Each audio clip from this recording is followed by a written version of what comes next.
Saturday night. If you are catching this live, it is Saturday, November 29th, 2025. Well, if you're catching it in the replay, it was recorded on Saturday, November 29th of 2025. If you're catching it live, hopefully some folks will come in here in the live stream soon and we'll get the party started and hopefully have a good time this evening.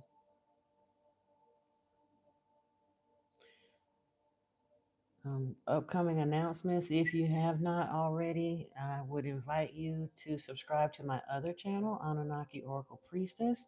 If you enjoy tarot, that is the channel for that. I'm also available on TikTok as Modern Dot Mystic Dot Messages as well. And oh, we got some folks coming on up in her.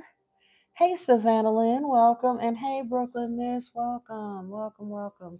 Happy Saturday. Isn't it Saturday? Yeah, I think it's Saturday. Happy Saturday to you. Y'all, I am having a day. Bear with me. I'm trying to, what in the world? I'm trying to find the thing to clean my glasses with. Oh, it's right in my face. How y'all be?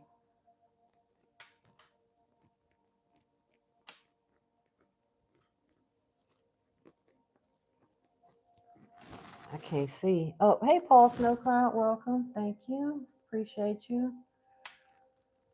I needed the company today, y'all, so I appreciate you. I'm coming on in here. We can talk about whatever y'all want to talk about, but I got some family stuff going on and I just did not want to be up in my head and by myself and all the rest of that this evening. So I figured I'd come in here and hopefully like some of y'all will keep me company. And here you are. I love it. Love it, fam. I appreciate you so much today. I think I need you more than you need me tonight. For real. That's real talk, y'all.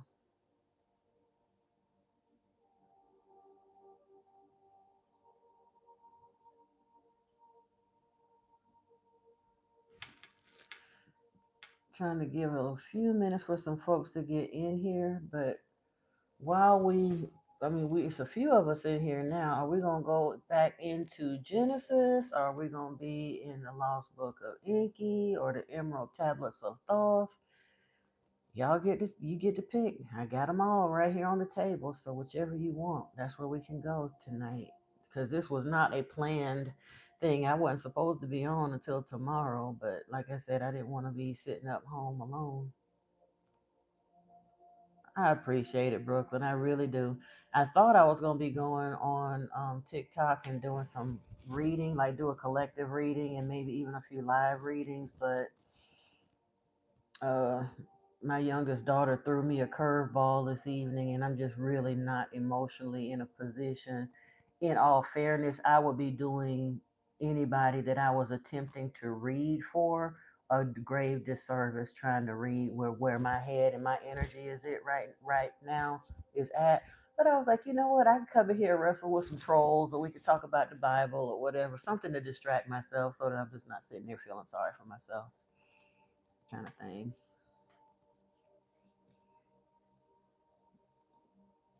What's that saying they used to say? An idle mind is the devil's workshop, and idle hands are his tools.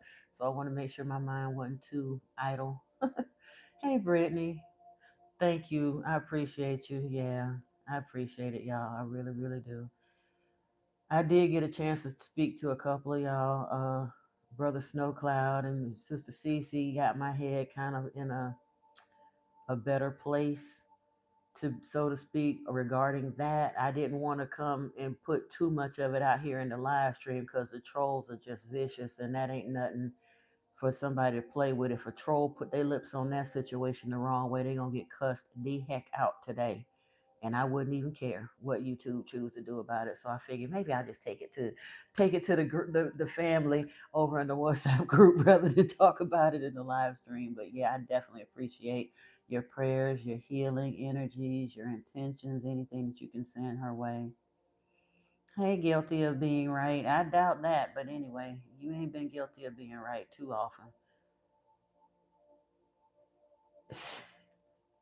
Y'all, Miss Cleo got such a bad rap, but it just amazes me that these trolls be so outdated. That lets you know they really don't have no life. We got one fool that come in here and can't find nothing better to do than call me Jabba the Hutt. from a 40-something-year-old movie, and then somebody else don't know no other psychics or nothing to talk about other than Miss Cleo. And truthfully, Miss Cleo got a bad rap because of who she was working with, but Miss Cleo really did have some gifts. Now, she went out in ignominy, whatever you want to call it. Um, she became notorious because of the charlatans that she hooked up with when they attempted to monetize her on a large scale. But I'm not going. Yeah, they got to be an old troll with no life if all they can come up with is Miss Cleo. Do they not understand how many Hollywood mediums and psychics and channelers and all of that are out there these days? Ignominy, yeah. Hey, story time. Yeah. Yep. But it's all good because they can't even offend me with that because I realize that they are sad little people with no life. Because real people with a real life don't waste their time attempting to just come in and insult people, strangers that they don't know nothing about for no reason, just because. It has been a little while, story time for sure. Welcome, welcome.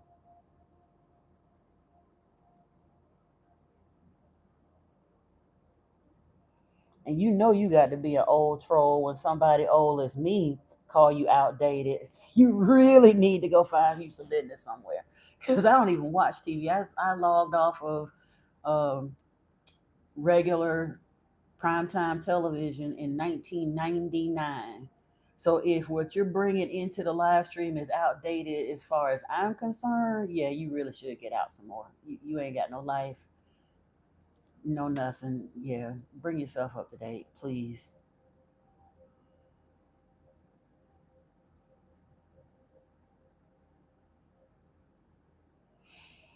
But anyway, y'all, what we gonna talk about tonight?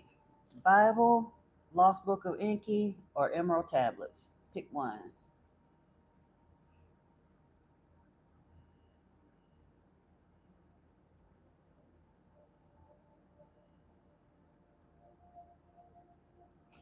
I'm from the United States, Inner Voice. I am from the United States and currently in the United States.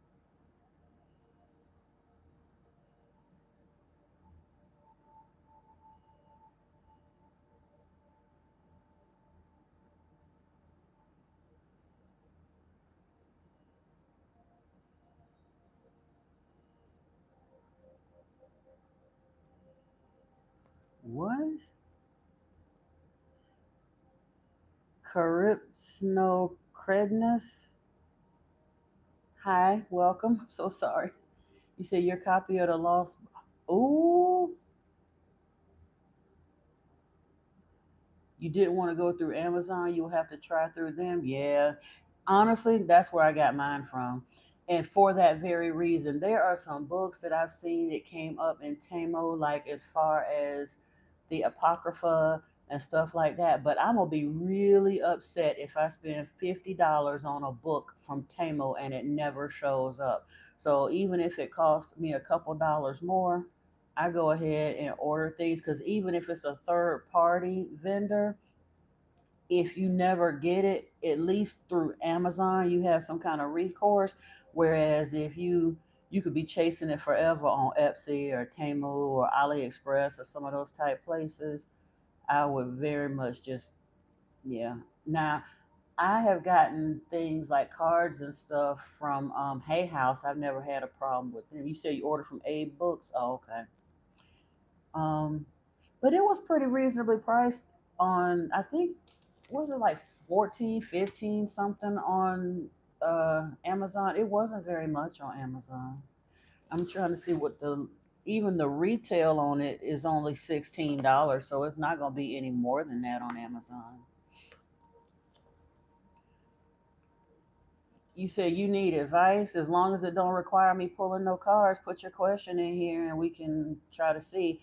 If you need a reading, you'll have to email me at modernmysticmessages@gmail.com, and I'll be more than happy to set you up with a reading or a counseling session if you feel like you're going to need 30 minutes or an hour of my time for something in depth. But if you got something that I can just pull some auntie wisdom out for you right here. Put your question in the chat, and I'll be more than happy to get into it before we get into tonight's session.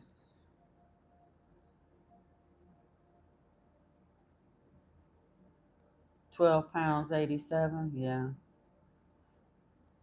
that's comparable, I suppose.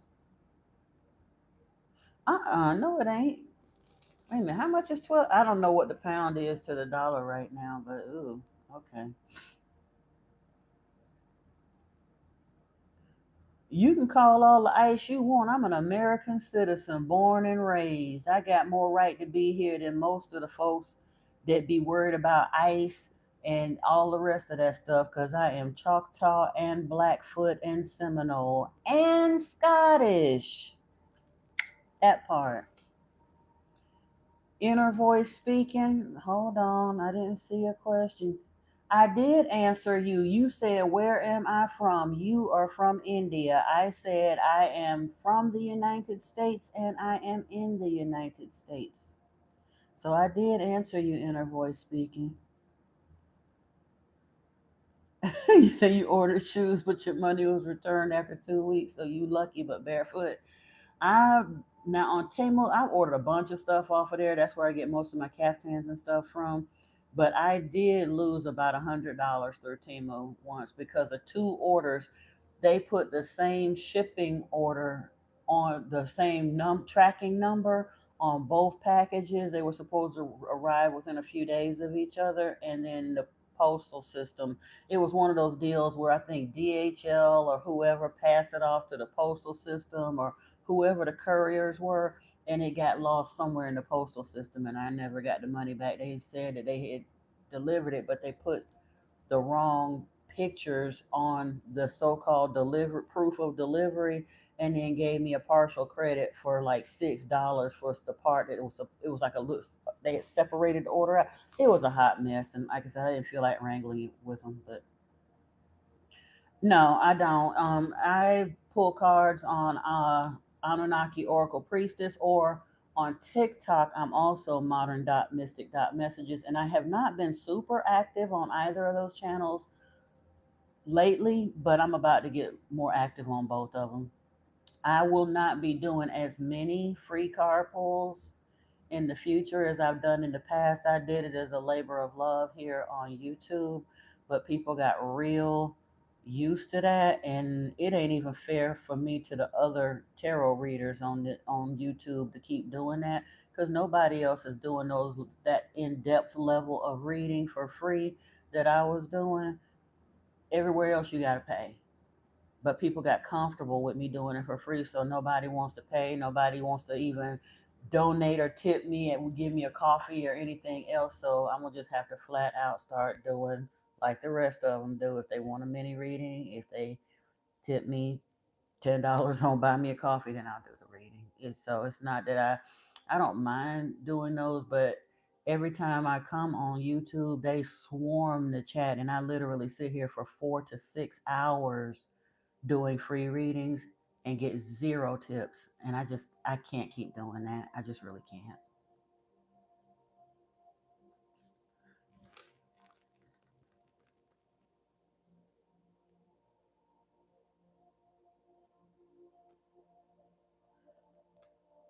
Hazard, I'm not sure what you said, dude, in like what? You said, dude, you need advice. Dude, in like 40 lives, no one. I've told you you could put your question in here and I'll do my best to answer it, but you keep calling me dude. First off, I'm not a man, I'm a female. So I'm not a dude. If you care to put your question in here, I'd be more than happy to try to help you if I can. Um, in order, I can't add a link in here in the live stream. I don't even have my tablet pulled up to put it in as a guest. One of the mods might be able to, but if you go to the home page of this channel, scroll down to the bottom, you'll see a heading that says my other channel. And when you tap it, it'll take you right into the other YouTube channel. Hey, Boom's mom, welcome. It has been a minute. Welcome in. Absolutely not. Alve 1991. I do not. I don't stand with anybody. I'm not in that political mess. Oli Wolf, Lucian. Thank you. Appreciate you. Yeah. Ain't nobody standing with Israel. Shoot, I don't even stand with biblical Israel. You must not have been in my last few live streams because I done told you how shifty they was even in Bible times. They ain't no better now.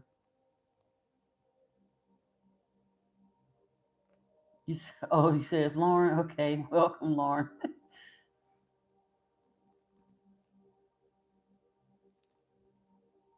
You think it's YouTube's foul? You see what's going on? Okay, whatever, Hazard. Because again, you ain't put nothing in here. Well, that's your business.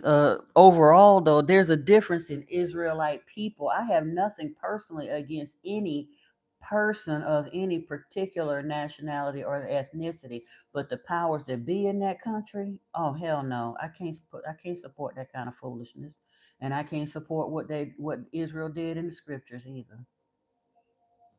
Their own God turned around and told them how shiesty and nasty they was because of the way they was doing people and dealing with people. And they've only gotten worse in the past 2,500 years. So why am I supposed to stand with it? Yahweh didn't even stand with it. He promised them a covenant, but he told them they was a stiff-necked people and he washed his hands of them. Sorry. I know you may be personally offended by that because you can't help the heritage of your birth, but you could step away from it. Don't be asking nobody to support that foolishness.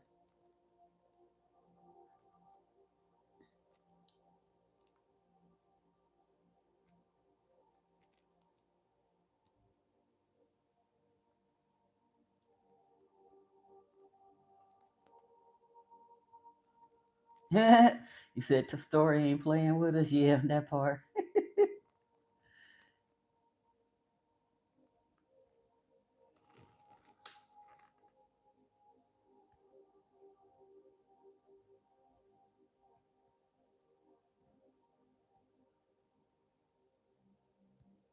It just amazes me at how a people can cross the board. And again, they're not the only ones that do it, but unfortunately, people can say whatever they want to about Muslims unless they in a Muslim country. Then they gotta watch their step. They can talk like however they want to about Christians, but because of what happened in the mid 40s, oh, and black people could talk about us like a dog, come in here and make all kind of racial comments to me and everything else. I had 400 years of foolishness that I could look at, but that's still on board. People can talk about that at will, but because of what happened back in the 40s with Germany, can't nobody never say nothing about the Jews. That's bull crap. Osim, hi, and thank you. I'm glad you like the look.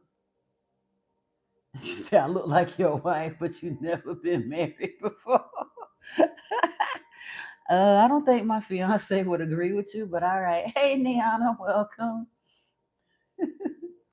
Sound like that dude told me you look like my next wife because he's still married. And namaste to you as well, Niana.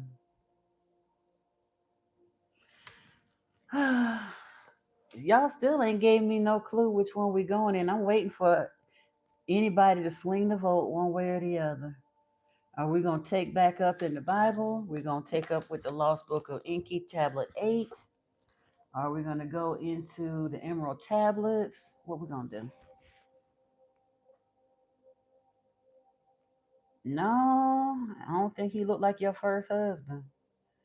He looked like my first husband. He don't look like your first husband, I promise. Nope, Osim, it's not. Emerald Tablets? Okay.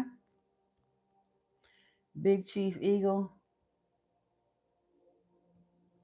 I know. I really don't need the cards per se, but it's easier. It's more of a confirmation because I would rather people see the cards themselves so they can see what it is rather than them just deciding that I'm talking off the top of my head. Because when somebody asks me a question, I get an intuitive hit, and I could go ahead on and tell them what I think based on the information I got while they were asking the question, but I would much rather them see that the cards say it too. so they don't think that it's coming from me. You know what I mean? The green tabs. You can't know. Okay, I got you emerald tablets. Now we could choose where we going in here. Let's see.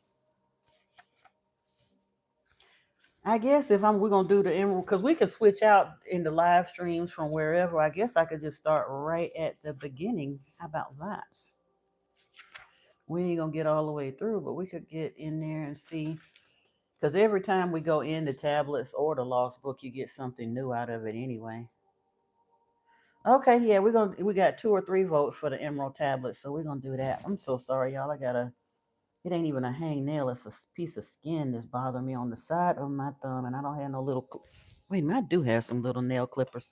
Bear with me, y'all, because this actually hurts, and if I keep pulling at it, it's gonna bleed. But it's irritating me so bad I can't not pull at it.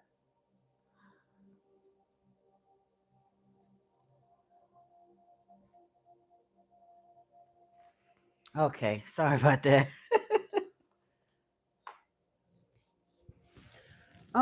It's recently, Osim, I haven't been reading cards for. I started. I was raised in a super strict Christian household. I would get my heart would start fluttering if I even walked past a palm reader's sign, posted up somewhere. Because I was taught to be afraid of all that kind of stuff. However, my clairaudience kicked in rather forcefully in 2020, and during that time period, I did like meditations and stuff like that to have my gifts activated. And I wasn't sure what was going to happen, but I was led to tarot for my own healing. But instead of just watching tarot on YouTube, I wanted to learn the cards myself. So I got myself a couple of decks and a couple of oracle cards, and I just read for myself for a couple of years. And then around 2022, I started really collecting a lot of decks, and I didn't even understand why. It was just I wanted a deck, I wanted to work with it, so I got it. And by the time I found myself, realized I got over 50 decks, it dawned on me, okay, Spirit is calling me to read for others. So I read for friends and family and stuff for another year or so, and then I just started little by little reading on this channel. And I didn't really start like really launch out with it, like decide to really get serious with it until this year. Um, the Archangel of Justice, how to get rich. They'll tell you how, but how and knowing how and doing it is another thing. But yeah, it's gonna happen soon.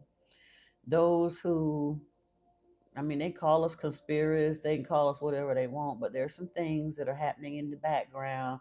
There's a lot of crazy energies that are happening around the planet right now, but there's also a lot of political things happening in the background that are going to allow some things to getting rich, so to speak, is getting easier. The problem with the whole getting rich thing at this point is there's a whole lot of us that have gotten so, I don't want to say poor because we ain't poor, we just broke because of things that have happened recently. A lot of us have been put through tower moments where our whole life as we know it has literally been like shut down and stripped away from us. Almost everybody we know is gone. The job might be gone, the house is gone, the car is gone, or close to it. It's like financially, a lot of stuff seems to be coming to a standstill. But it, like Paul said, it's not going to stay that way. It really isn't.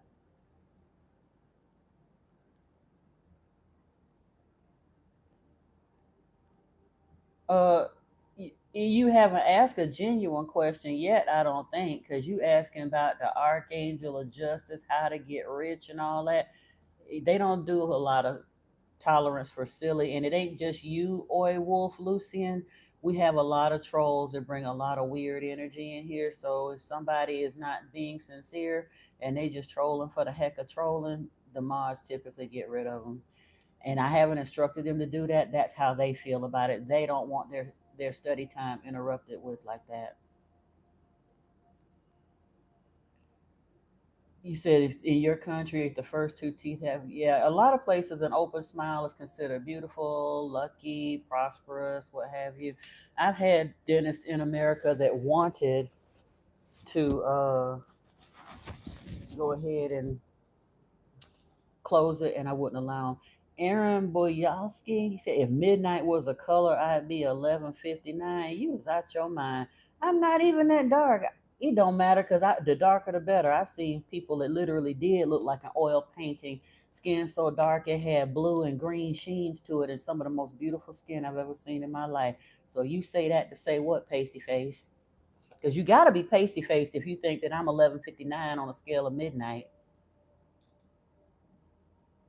A lot of the chosen lack financial stability, Paul Snowcloud. A lot of people, period, right now lack financial stability. There's no job stability, there's no financial stability. It's getting to the place where even nutritional stability is becoming very shaky. There's a lot, that's why I said some things are really going to have to change soon. And those of us who know. Sheil, if you talking about someone tell you you have Pluto trine rising on a zero, if it's on a 0 degree, it ain't rising. And I don't know enough about astrology to tell you any of that. If you know you got a Pluto trine rising, then what somebody need to tell you about it for? Because you already know that. We're not doing tarot here or astrology. You can ask the question if it's a serious question, Oi Wolf Lucian. I didn't see your question. Whoever mods, please allow him to put it in there.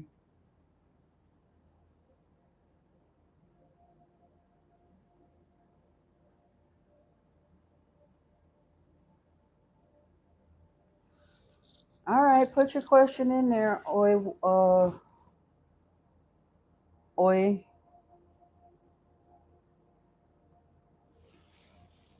Hey, Tim Wright.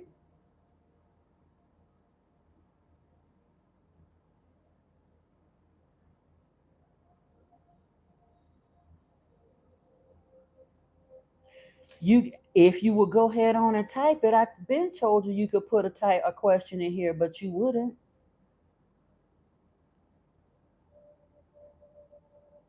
Well, sure, you took your own question back, so I didn't get a chance to see what it was. I can't answer you won't let stay in here long enough for me to see it. Y'all just being silly.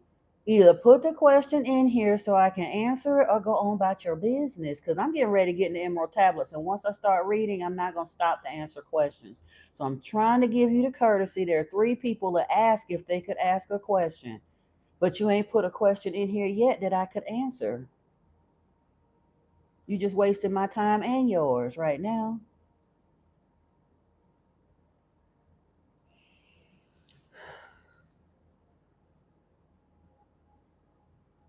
I told y'all I'm not reading no tarot, so that's not a question that I would even attempt to answer in here.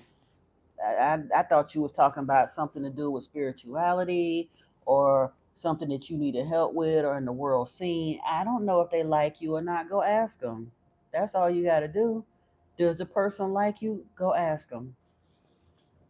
You said you gonna be up all night. You watching my videos. You went through 20. Oh wow, appreciate you. If you could ask any archangel any question, which archangel would it be, and which question?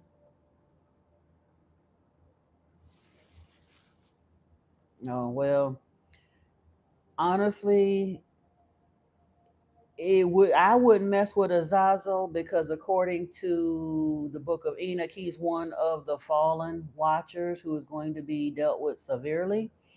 I actually do ask archangels questions all the time because I'm connected with Michael and Raphael, Uriel, Gabriel. You can ask them anything if you'd like. Don't You don't have to decide if you could ask one because you can. But and which one you choose is your business. But me personally, I'm very much a Yeshua and Team Enki girl. So I don't mess around with any angels that I feel like may be affiliated with Team Yahweh. And in my opinion, Azazel is Team Yahweh. So I don't mess with them.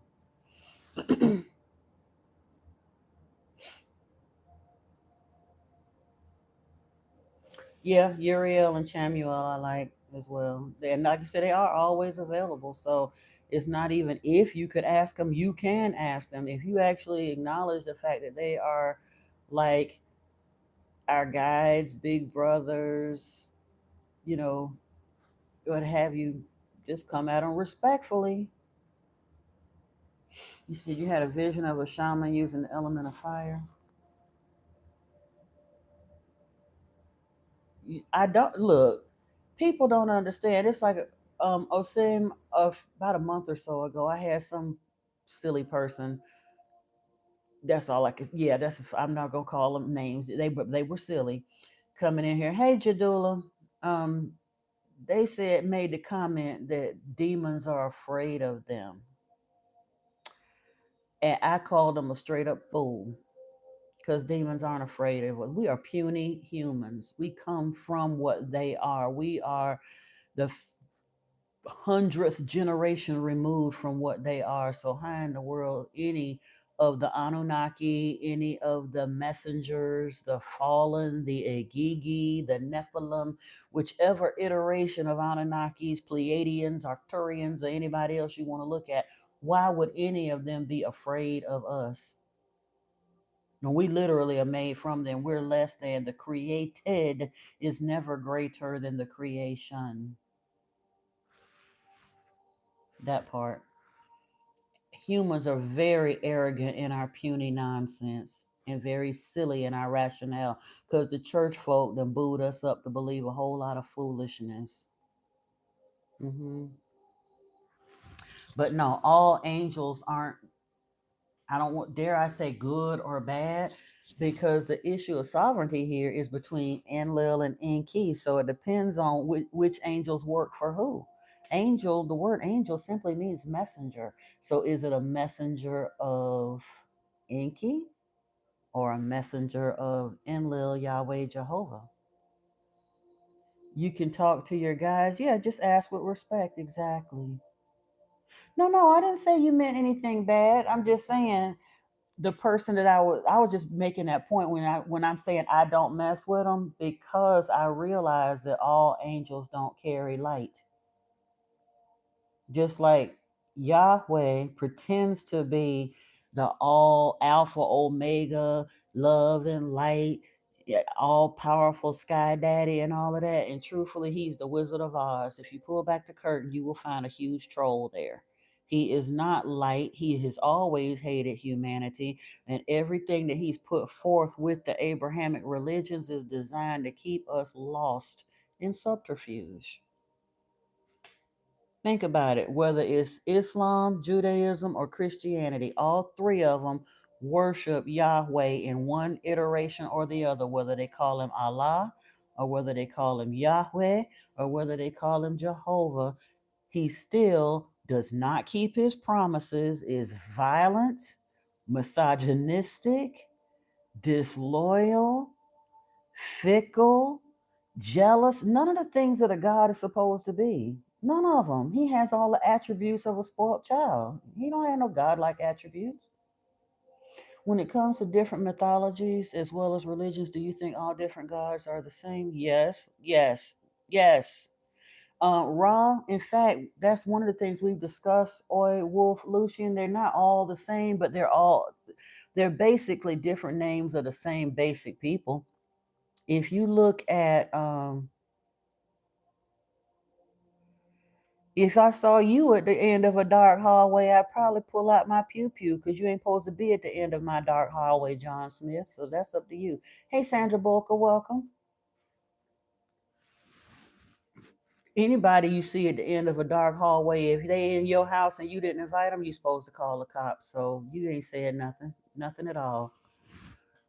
But Oi Wolf, Lucian, religion tells us, calls all of the mythologies mythology. They want us to think it's all fiction.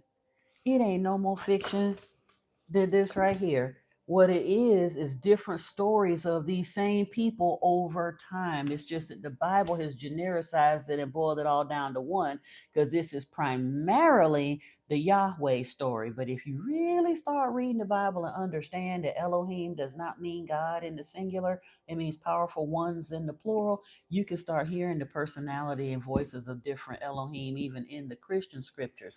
But as far as mythologies go, if you start tracing them back through the lineages, all the way back, at the very beginning, you have the Anunnaki pantheon. That is Enlil, Enki, Marduk, Ninmah, Ningish Zeta, Damkina, Inanna, Utu, uh, and all of them. By the time they start migrating to other pantheons, for example, Enki in the Anunnaki when he first got here, he was Enki.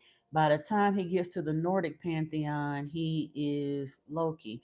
By the time he gets to the Greek pantheon, he's Poseidon. By the time he gets to the Yoruba pantheon, he's Olokun. By the time he gets to the Egyptian pantheon, he is Ptah. Enlil, Yahweh, Jehovah, like I said, he had a whole lot of steps before he got to Yahweh and Jehovah. In the Anunnaki pantheon, he is Enlil. In the Nordic pantheon, he is Odin. In the Greek pantheon, he is was it Zeus? Zeus. And he is Set in the Egyptian pantheon. And he in the as far as the Gnostics, they knew him as Yaldabaoth. He's been Dionysus, Yao, Beelzebub, Baal. He's been a bunch of different names. And he absorbed Baal, because Baal, Asherah, and Yahweh were worshipped all in the same temple at one point in time. And then he absorbed Baal, but he also absorbed El. So that's why I say Muslims don't even understand it, that they swear up and down that Yahweh and Allah are not the same, but they are at this point in time. By the time it gets remixed so many times, El and Yahweh is the same.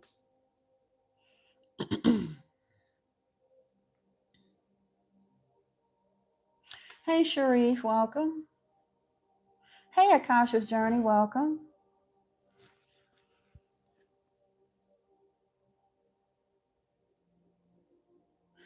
Different, yeah, and like I said, yeah, well, I think you had typed that before I got a chance to answer that, but yeah, and some of them don't always correlate perfectly, because over time, some of them went back to Nibiru. So some of them went on, their stories lived on by legend even after they had physically left the planet, and then you had new ones coming in and vice versa. For example, anybody ever wonder why there's so many deities in the Hindu pantheon? Well, maybe they congregated a lot more over there. But after a while, when they started thinning out, a lot of them that were able to return back to Nibiru went back. Hey, boss man, Bond, welcome. What do I think about entities? There are some beings, because again, you have to remember, Anunnaki is not referring to one race or nationality of being. The Anunnaki were a very diverse culture. And once the Adamu and Adapa, once Homo sapiens sapien was created, we became kind of a big deal in the universe. It got a lot of attention because they literally broke galactic law in order to hybridize a hominid that was here. They said that it was against the law of traveling from planet to planet travel. They knew that. And they got special permission from the Council on Nibiru to do it anyway to save their planet. But once that was done, a whole lot of people pulled up here that wanted to see us. Why do you think there's always been UFOs in the night sky in all of our recorded history, all the way back to Bible times with Ezekiel and the wheel within the wheel and all of that, in the Renaissance artwork and the cliff paintings on the walls of the caves, in the pyramids, in the Incan and Mayan lands, and in Egypt, everywhere on this planet that somebody could depict something, we see aerial depictions of UFOs because people been steadily coming here to see us. Now, some of those beings, bodies, don't really mesh well with Earth's atmosphere. Some of them can stay here for short periods of time. Some of them, our atmosphere is not compatible for them at all. So the ones that do not aren't able to physically incarnate here become non-corporeal entities, what we call angels and demons.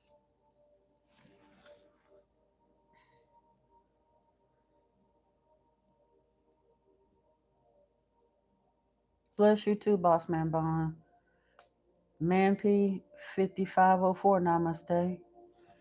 Boss Man Bond, I believe he already came. 1844, the Millerites thought he was coming, but the sad part is they was looking for Yeshua to come physically. But if you actually paid attention to world events and more importantly to spiritual events during that time period, there was a lot of spiritual activity that started happening even back then. Between 1830 and 1930 or so, even in just the United States, about 50 or 60 new religions popped up. Now, a lot of them didn't stick around. They kind of weirded themselves out of existence real quick, but it had been super quiet energetically, spiritually, and everything else for hundreds of years on the planet. And then all of a sudden, boom, boom, boom, boom, boom, everybody's a prophet, everybody getting a vision, all kinds of religions, cults, whatever, all of this stuff that was happening that had not been happening. That's an indication that something was happening spiritually. Why would he come back here physically? Because they still don't get his message even to this day. Every time I come on one of these live streams and try to do this and start talking about his actual message, I get a bunch of Bible thumpers and fanatics telling me how wrong I am and I'm going to hell. I don't know what I'm talking about. And all I'm doing is repeating the same message that Yeshua had. He told the Yahweh worshiping Jews that the Elohim that sent him was not the same Elohim that they was worshiping, that they were worshiping their father, the devil, that they were worshiping at the synagogue of Satan. That is the entirety just about of Yeshua's message over and over. And they hated him so bad for saying that they lied on him and got him delivered up to the Romans for them to execute him. They thought he might be the Hamashiach, the anointed one, and they didn't want his blood on their hands, so they put the Romans up to doing it for him. And then 300 years later, the Romans used him as a scapegoat. They laced him in the middle of their story, that they used him as the bridge to remix Yahweh worship and spin him off into the world as Jehovah. Same being, remixed into a new name. So the irony is they still didn't get Yeshua. They completely missed the point of Yeshua's ministry. And Christians today are still just as stiff necked and stubbornly willfully panting after Yahweh through the same people that unalived Yeshua. They choose Christianity because they so-called love Jesus, but the religion that they practice is the same religion that unalived him. That's the irony and the hypocrisy of Christianity.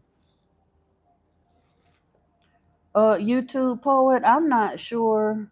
You keep coming in here talking about a birthday. It ain't my birth. It wasn't my birthday last time you came in here and said that either. My birthday is in July, so you got a long way to go. You're gonna be happy birthday and for a long, long time before you happen up and get it right, YouTube poet. But all right. Lanola, whoa. We're getting ready to get into the Emerald Tablets. Hey, Igwap Nation, welcome and thank you. How should we close out our prayers? If Amen is a binding spell, I usually say Ashe, so mote it be, and so it is, or thank you, thank you, thank you. Basically anything but Amen. You really don't want to go there. Some people will say Aho, but um, no Amens. Good on you for remembering that, because that is a binding spell to Amun Ra. Godred Godred Zamad, what's welcome and what's up? Soul Rifter, Soul for Life. soulful rifter. I can't have even see, but thank you, appreciate you. Oh my goodness, Chief Big Eagle. What is your question, Chief Big Eagle? I ain't seen no question yet. Let me go back and see if I can find it. You took so long to put it in there that other people get in the way of it. I call myself going down the line. If you put your question in here, you say you. The last thing I saw from you was you said I had a vision of a shaman using the element of fire. That's not a question. That's a statement.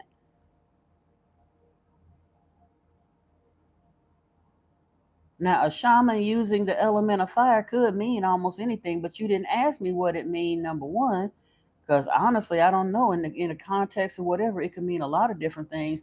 But you didn't. You never ask a question. You just put a statement in here. Lanola, like I said, we are getting ready to get into the emerald tablets.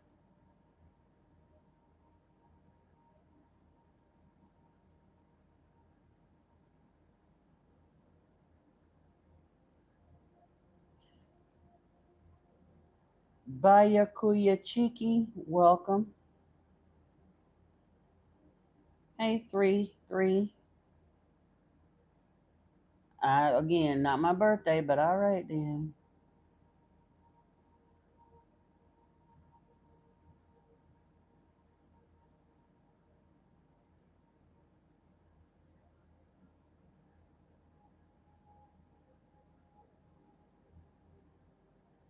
Do I know anything about hellhounds? Because the girl you like is one. You literally seen her eyes change and you don't know what to do. If you don't, if you think she's a hellhound and you done seen her eyes change and you still want to deal with her, then that's your stupidity. Whatever you choose to do with her is your business. But if she suck your soul out your body, don't come crying to nobody because you already know what you should do. But you want to get somebody to give you permission to mess with literally a shape shifting somebody that's hellhound demon basically. You want somebody to give you permission to mess with a demon because you think she cute. Can't nobody do that. You know what to do, and you gonna do what you want to do. So that's on you.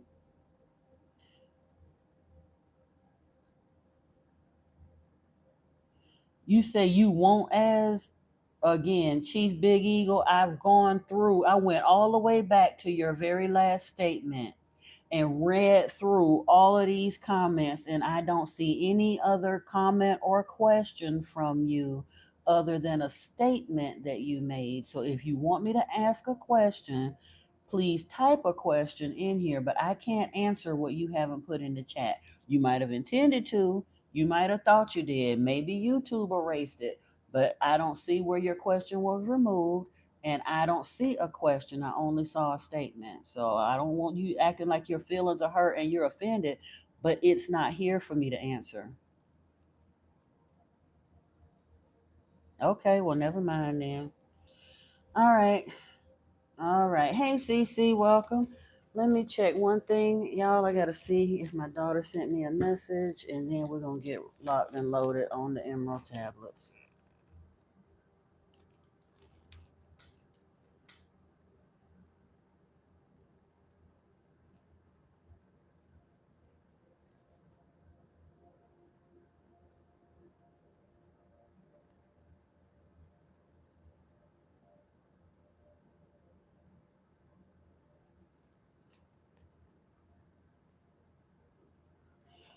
Nope. All right. Sorry about that.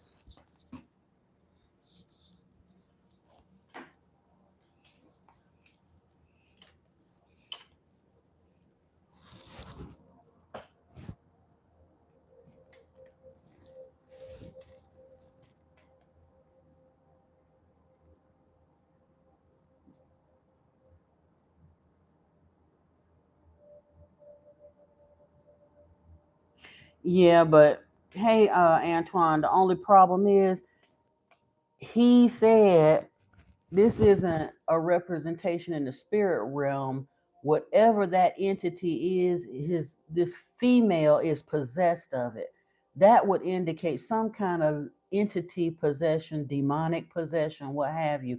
He don't watch this girl's eyes change, and he knows her to be in physical incarnation of a hellhound. If he want to dip and dabble with that, that's fine, but he don't need to ask nobody what to do with that because he already know.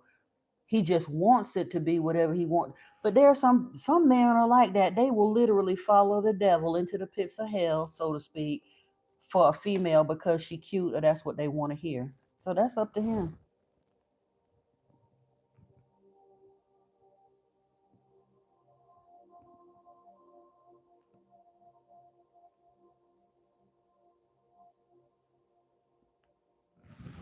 Exactly, but more of them say that they are omens of death and monsters and all the rest of that. The very name hellhound, I would not want to be laying next to nobody in the bed that goes by the name hellhound, and I'm sitting there watching their eyes turn around, flashing red and all that. If you need somebody else outside of you to tell you don't mess with that, then that's a you problem. You don't guard your spirituality very carefully because you like her, you're willing to play with it anyway.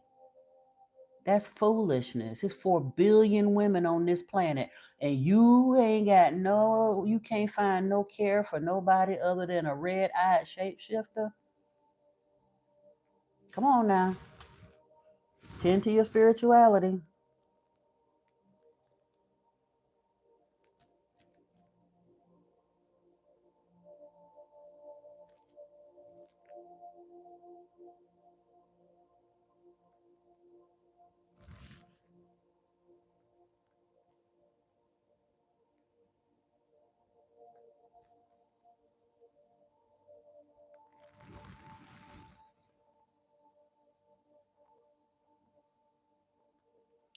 Even that's even worse if you think that it's an actual transforming into human again.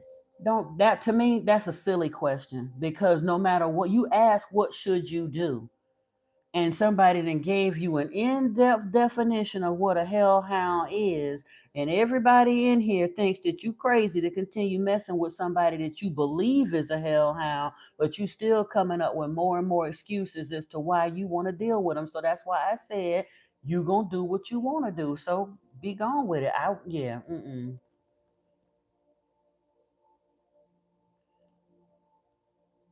For Gory, you say you feel you see chasing women as a bit prayish.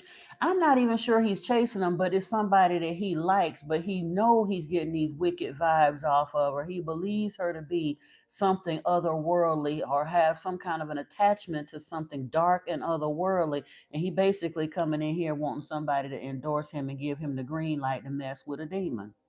Basically. You said check back in next year and let us know how it go. I know that's right. Hey, AK-47, welcome and good morning.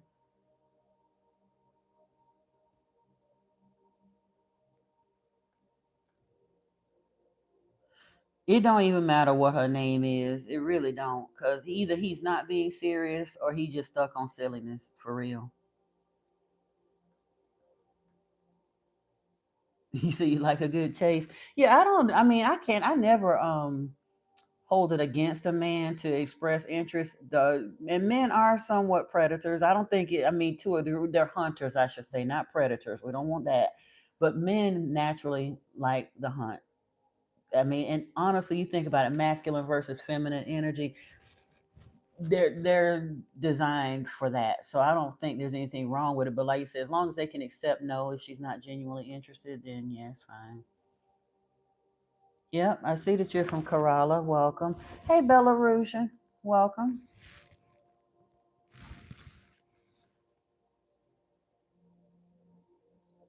Oh, I will be online again. Oh, so you ain't even met this person. Wow. Okay. But you still go, you done sat there and watched her on video, watch her eyes change, and you gonna so you just putting your neck on the line for no reason. That's pretty desperate, Oi Wolf Lucian.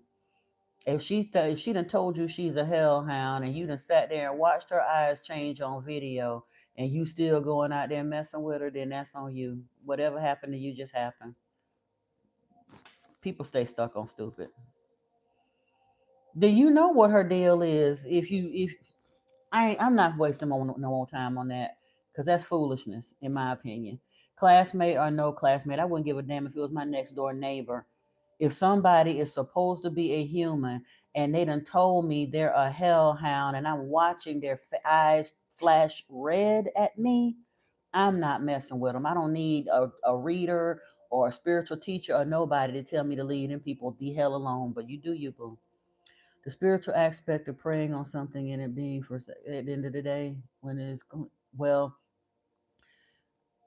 here's the thing for Gory, those are two completely different conversations for real. Because if you're on a spiritual level, you really don't have to chase anything or praying on anything, because typically, if you really are focused spiritually, what's for you will be attracted to you. And so it ain't gonna be no whole lot of chasing. You may have to let them know you're interested, and they let you know they're interested, and go on about their business. And but you typically you kind of deliver to each other by law of attraction, spirit, ancestors, whatever you want to call it. No, no, no, no. You don't have to blame men for not chasing. Again, that to chase or not to chase, and the people getting mad, and women that ain't never satisfied with what you do and all that, those are very low energy type women. They don't even figure in this conversation. Not really. Not for me. I left that kind of energy alone a long time. I would rather watch an idiot get their stupid behind off my channel with that foolishness. That part. I love BLT.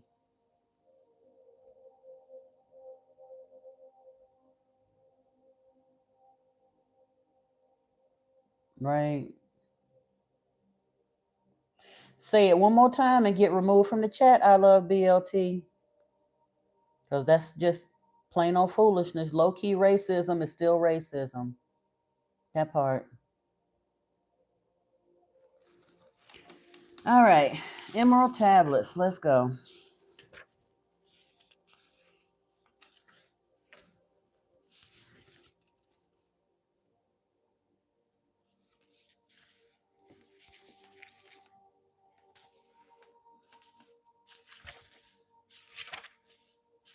There's a bunch of stuff. Okay. I actually picked up the compendium of the Emerald tablets. It's still got the full text in it, but it's got a bunch of other stuff too. So I had to get to it. But we're going to start at tablet one.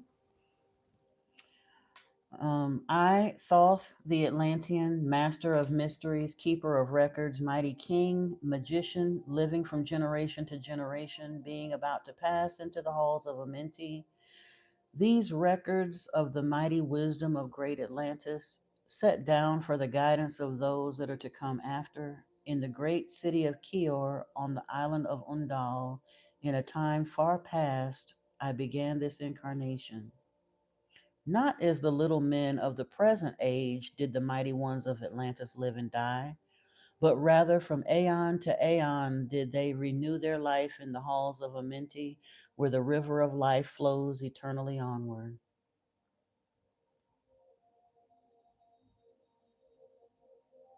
All right, have a good afternoon. Bye. You talking about if you had any information on them? Well, Antoine gave you tons of information, and you could probably go and do some research. Yeah.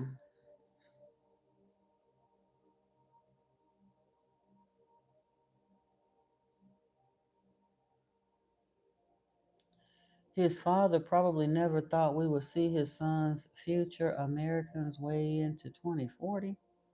What?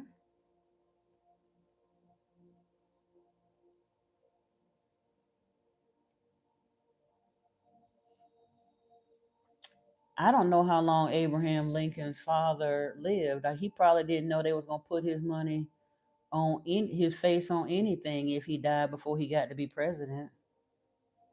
That part.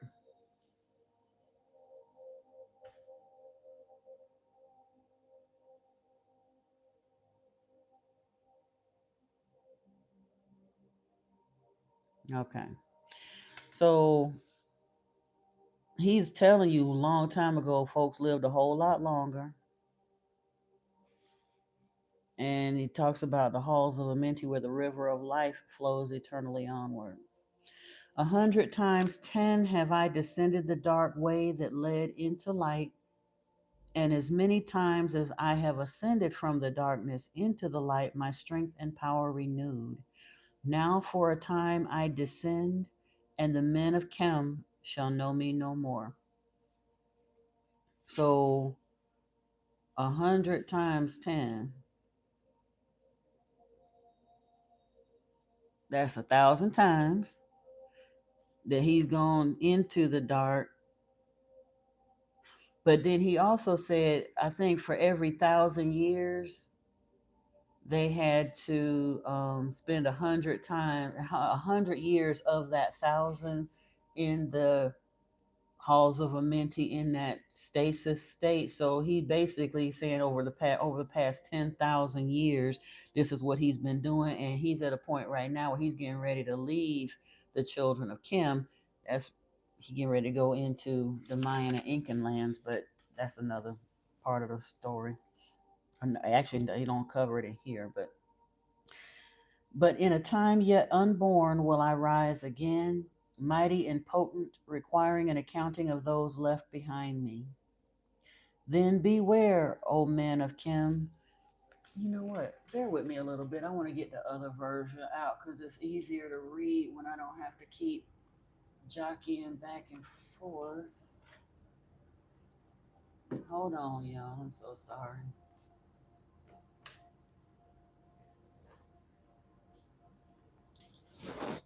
Hang on. Oh, here we go. All right. Trying to turn all around through Billy's stuff, it's easier for me to read the uninterrupted version. Uh, yeah, I absolutely feel like we're entering that ripe time. I don't see the rest of your question because you deleted it, but yeah.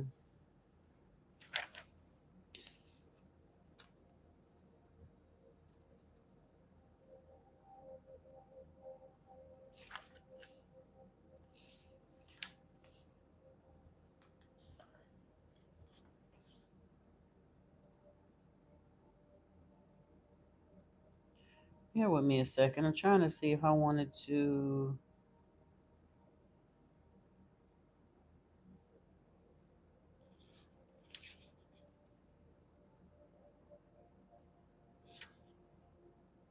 Yeah, all right. I was going to see if I wanted to go.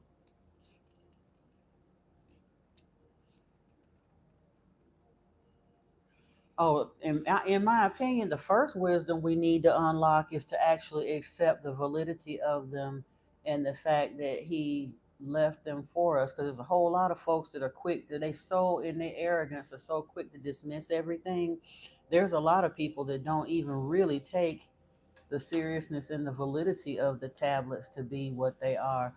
So that's one of the reasons I kind of like going back and forth between the Emerald Tablets and the Lost Book of Enki, so you can kind of solidify a relationship or understand who and what Thoth was and was about.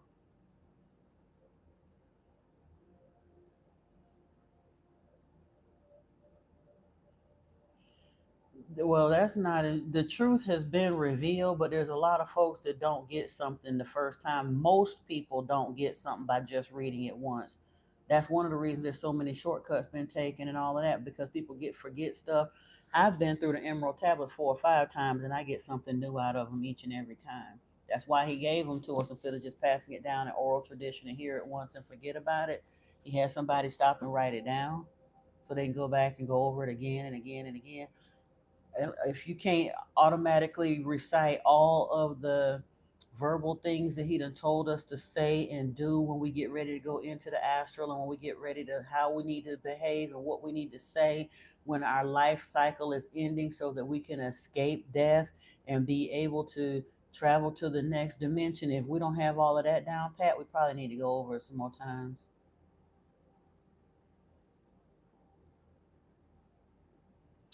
I didn't say you need to translate the tablets yourself. Anyway, I'm not gonna sit here and argue with you. I'm reading for those who want to listen. If you don't want to listen, then that's all.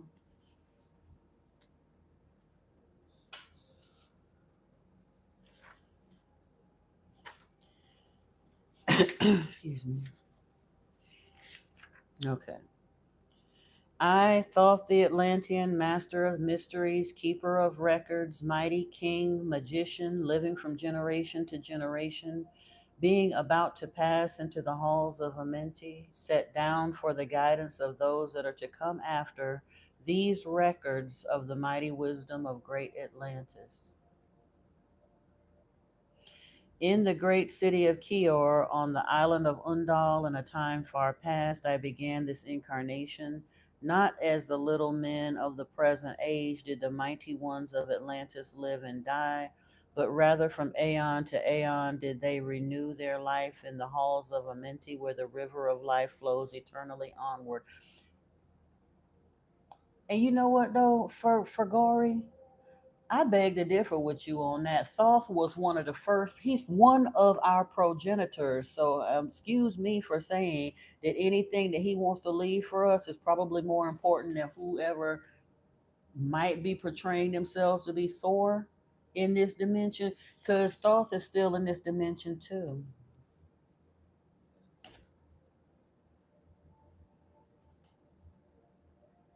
Okay, now you out of here because you just on some foolishness. Bye. Maybe you can be quiet because you don't seem to be able to. Yeah. In the great city of Kior on the island of Undal in a time far past, I began this incarnation. Not as the little men of the present age did the mighty ones of Atlantis live and die, but rather from aeon to aeon did they renew their life in the halls of Amenti, where the river of life flows eternally onward.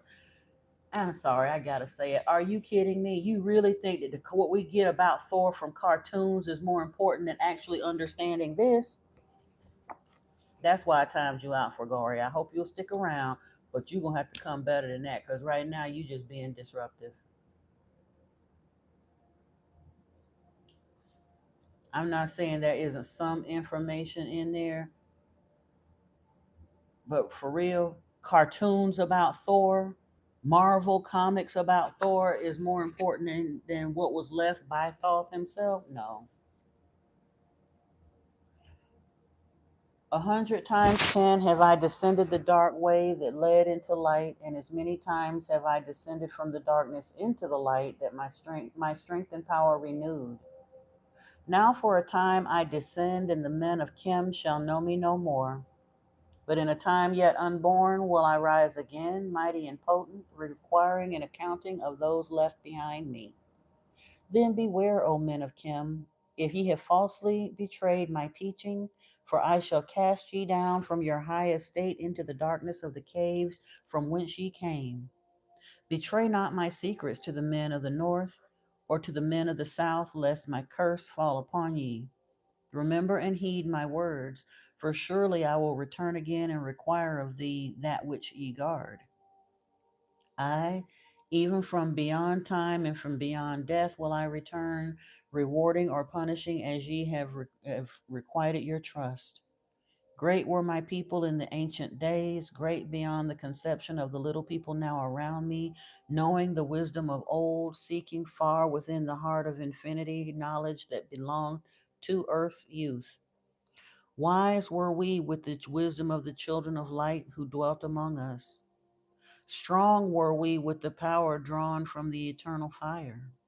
And of all these, greatest among the children of men was my father, Thotme, keeper of the great temple, link between the children of light who dwelt within the temple and the races of men who inhabited the 10 islands, mouthpiece after the three of the dweller of Unal, speaking to the kings with the voice that must be obeyed. So Enki's name, or they refer to him later on in here as the dweller, but he's like I say he's the voice of the dweller, but his name, his spiritual name within the temple is Thotme as well. Hey, Queen Soulfire, welcome.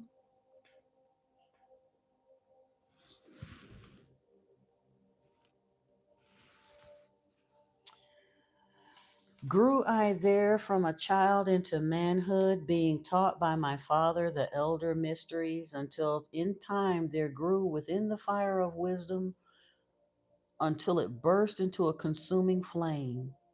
Naught desired I but the attainment of wisdom, until on a great day the command came from the dweller of the temple that I be brought before him.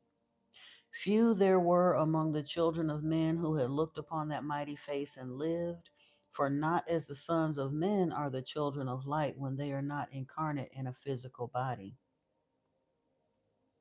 So now this kind of sort of goes back though to what they were talking about. No man could see God and yet live.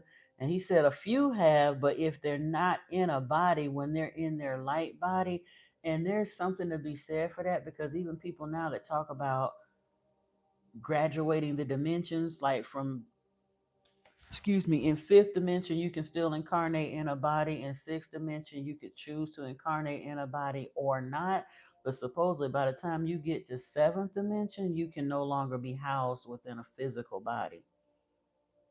I guess if they kind of tamp their energy down they can mentally incarnate, they can incarnate that kind of sort of that way, but not their full energy. When they're in the Iguanti they can incarnate within a body, but yeah. Chosen was I from the sons of men, taught by the dweller, so that his purpose might be fulfilled, purposes yet unborn in the womb of time. Long ages I dwelt in the temple, learning ever and ever more wisdom, until I too approached the light emitted from the great fire. Taught me he the path to Amenti, the underworld where the great king sits upon his throne of might. Deep I bowed in homage before the lords of life and the lords of death, receiving as my gift the key of life. Free was I of the halls of Amenti, bound not by death to the circle of life. Far to the stars I journeyed until space and time became as naught.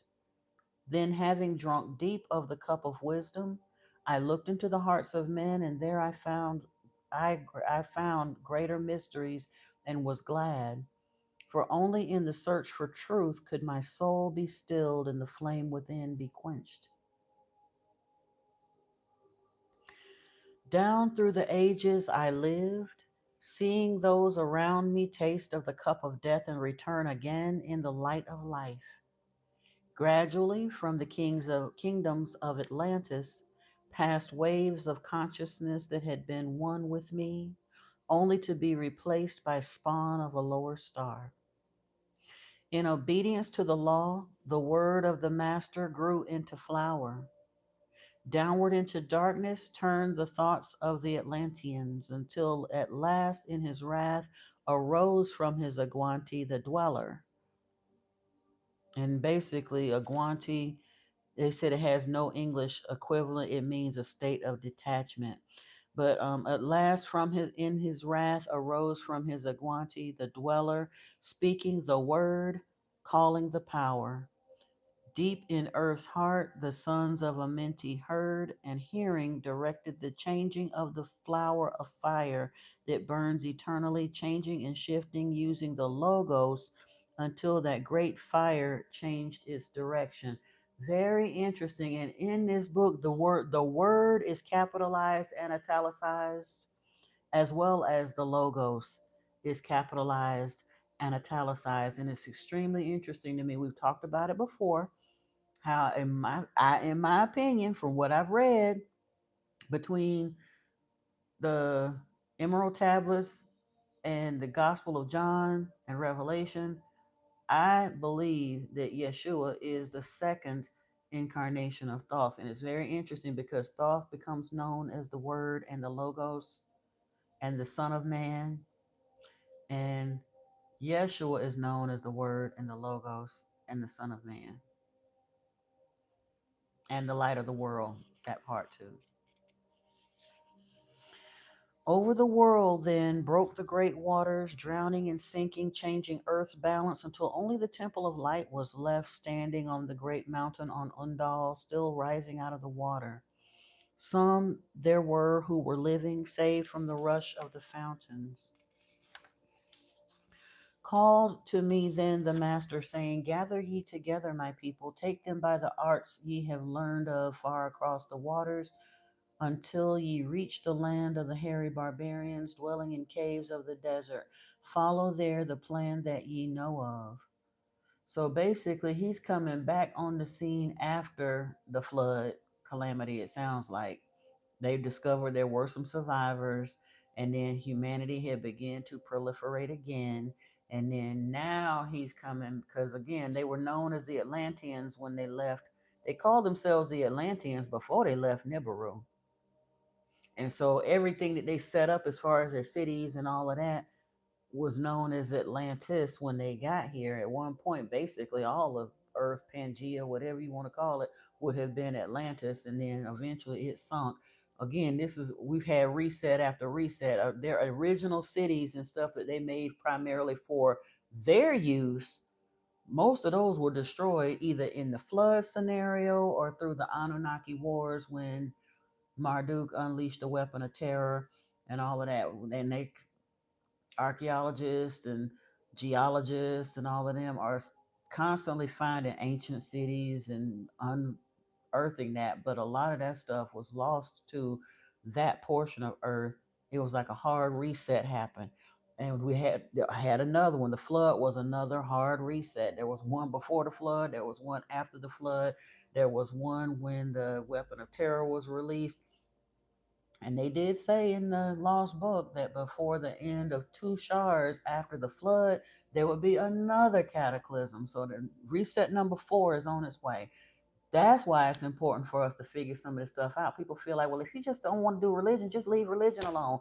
You don't need to worry about no spirituality. Oh, yes, you do, because Thoth says that that's the key to becoming intelligent enough to basically be on their radar and be able to escape the next cataclysm and to escape the cycle of endless reincarnation in the 3D loop. This is a trap that's here. And in order to get out of the trap, there's some stuff you got to learn and accept and do.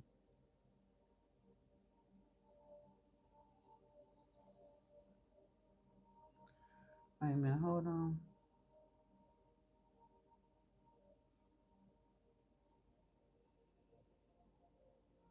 Okay. All right.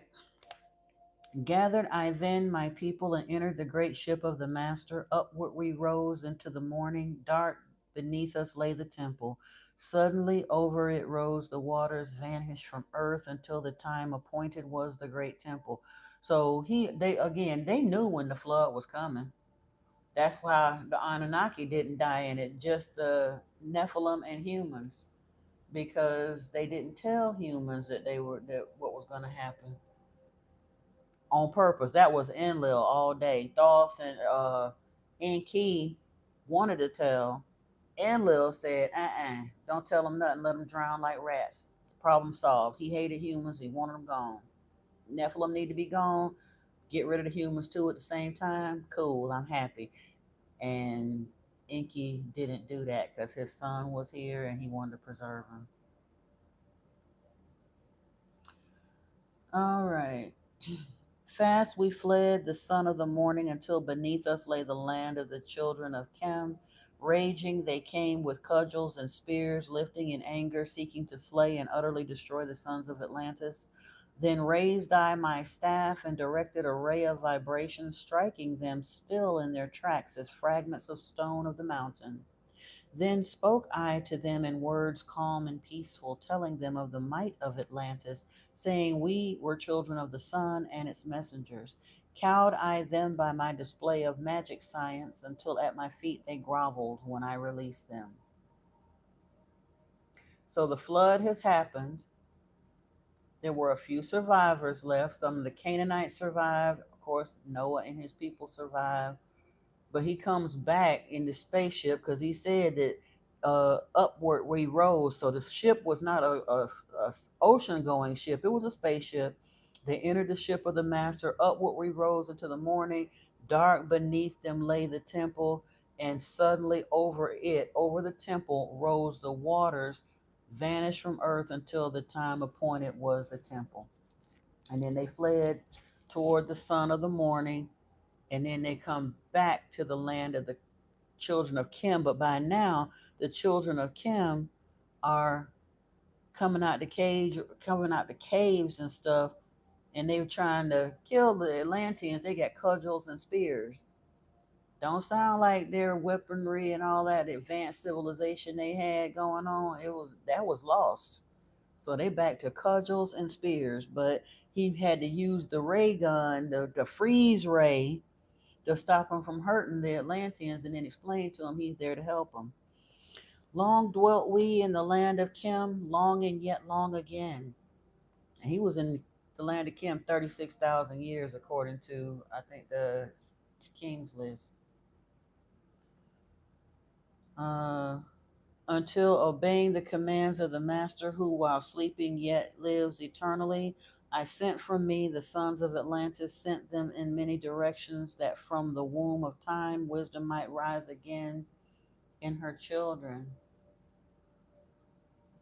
Bear with me a second, y'all.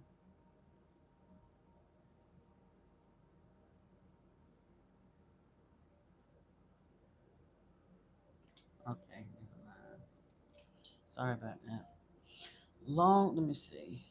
Long dwelt I in the land of Kim, doing great works by the wisdom within me. Upward grew into the light of knowledge the children of Chem, watered by the rains of my wisdom.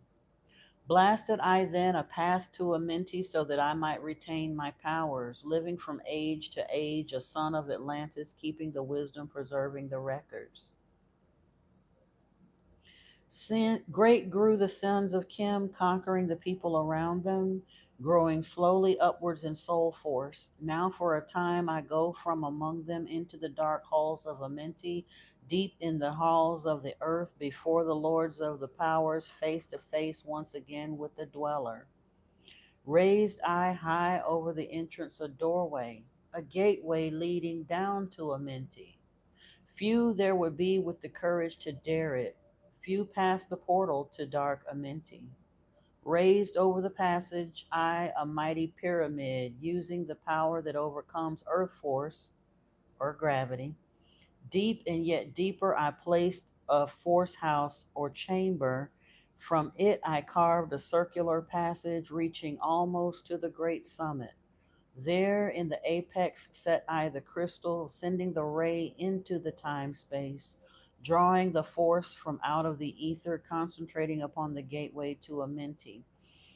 And Doriel actually wound up, he went back to Egypt to place the tablets. He found the tablets initially in the Mayan lands and was permitted to um,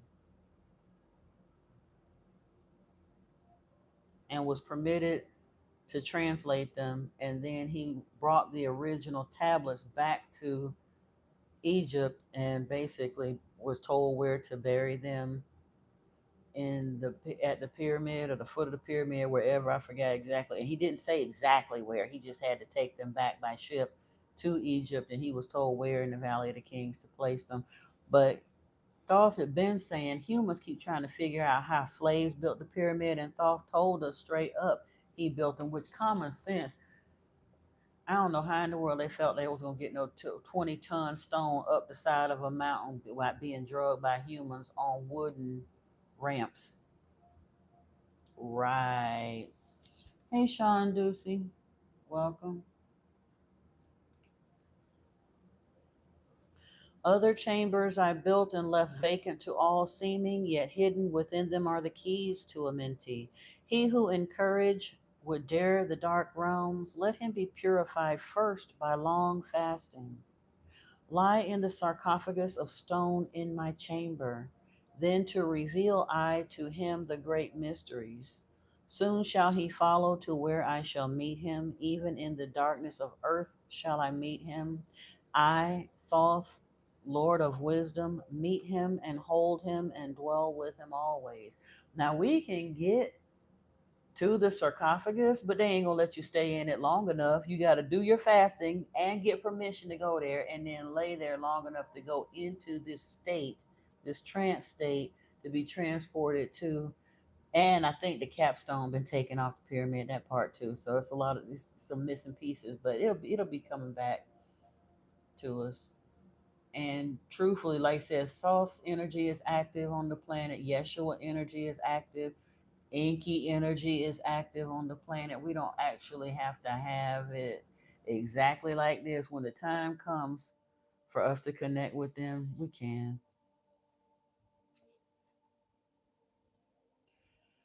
Trembling Thomas, you have no idea what you're talking about, but you can go if you don't like what we're talking about because we're just reading from the Emerald Tablets right now. So bye. Bye, bye, bye.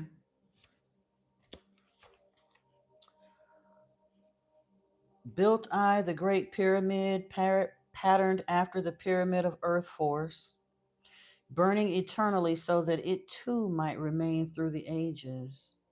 In it, I built my knowledge of magic science so that it might be here when again I return from Amenti. And I'm loving the fact that they put magic science. They call it that because we talked about that before. If primitive humans, if we were to go back in time 1,000 years and step out of a car with our Apple Watch and our iPhone and our tablet, talking to people that ain't there and sending messages over here and going and all the rest of that stuff. Don't you think somebody would think that that was magic? It wasn't magic. Their technology is a million years ahead of us, but to primitive humans, it appears like magic. So he put magic slash science in quotation marks.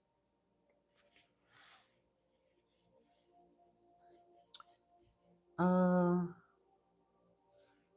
Yeah, in it I build my knowledge of magic science so that it might be here again when I return from Amenti. I, while I sleep in the halls of Amenti, my soul roaming free will incarnate, dwell among men in this form or another. And then in the they make reference to Hermes, the thrice born, as well. And like I said, I've made reference to Yeshua, second born, because the things that Yeshua does and says make it very clear that he is on the same type of learning path as Thoth, that he's familiar with Thoth's teachings. He not only quotes Thoth's teachings, but quotes some of the things that Enki said in the Lost Book of Enki as well. In that book, that wasn't massively produced. That's not like the Talmud and the Torah and those other things that got passed down over centuries through oral and written traditions. The Lost Book of Enki was literally a one-off done by his scribe Andupsar for the purpose of being found many, many, many years later by a chosen one in order to be able to set the record straight. He said he felt so bad about what Yahweh Enlil was doing. He wanted his conscience and his hands clean, so he wanted to set the record straight. That was not a mass produced volume, it was a one off. Emissary on earth am I of the dweller, fulfilling his commands so that man might be lifted.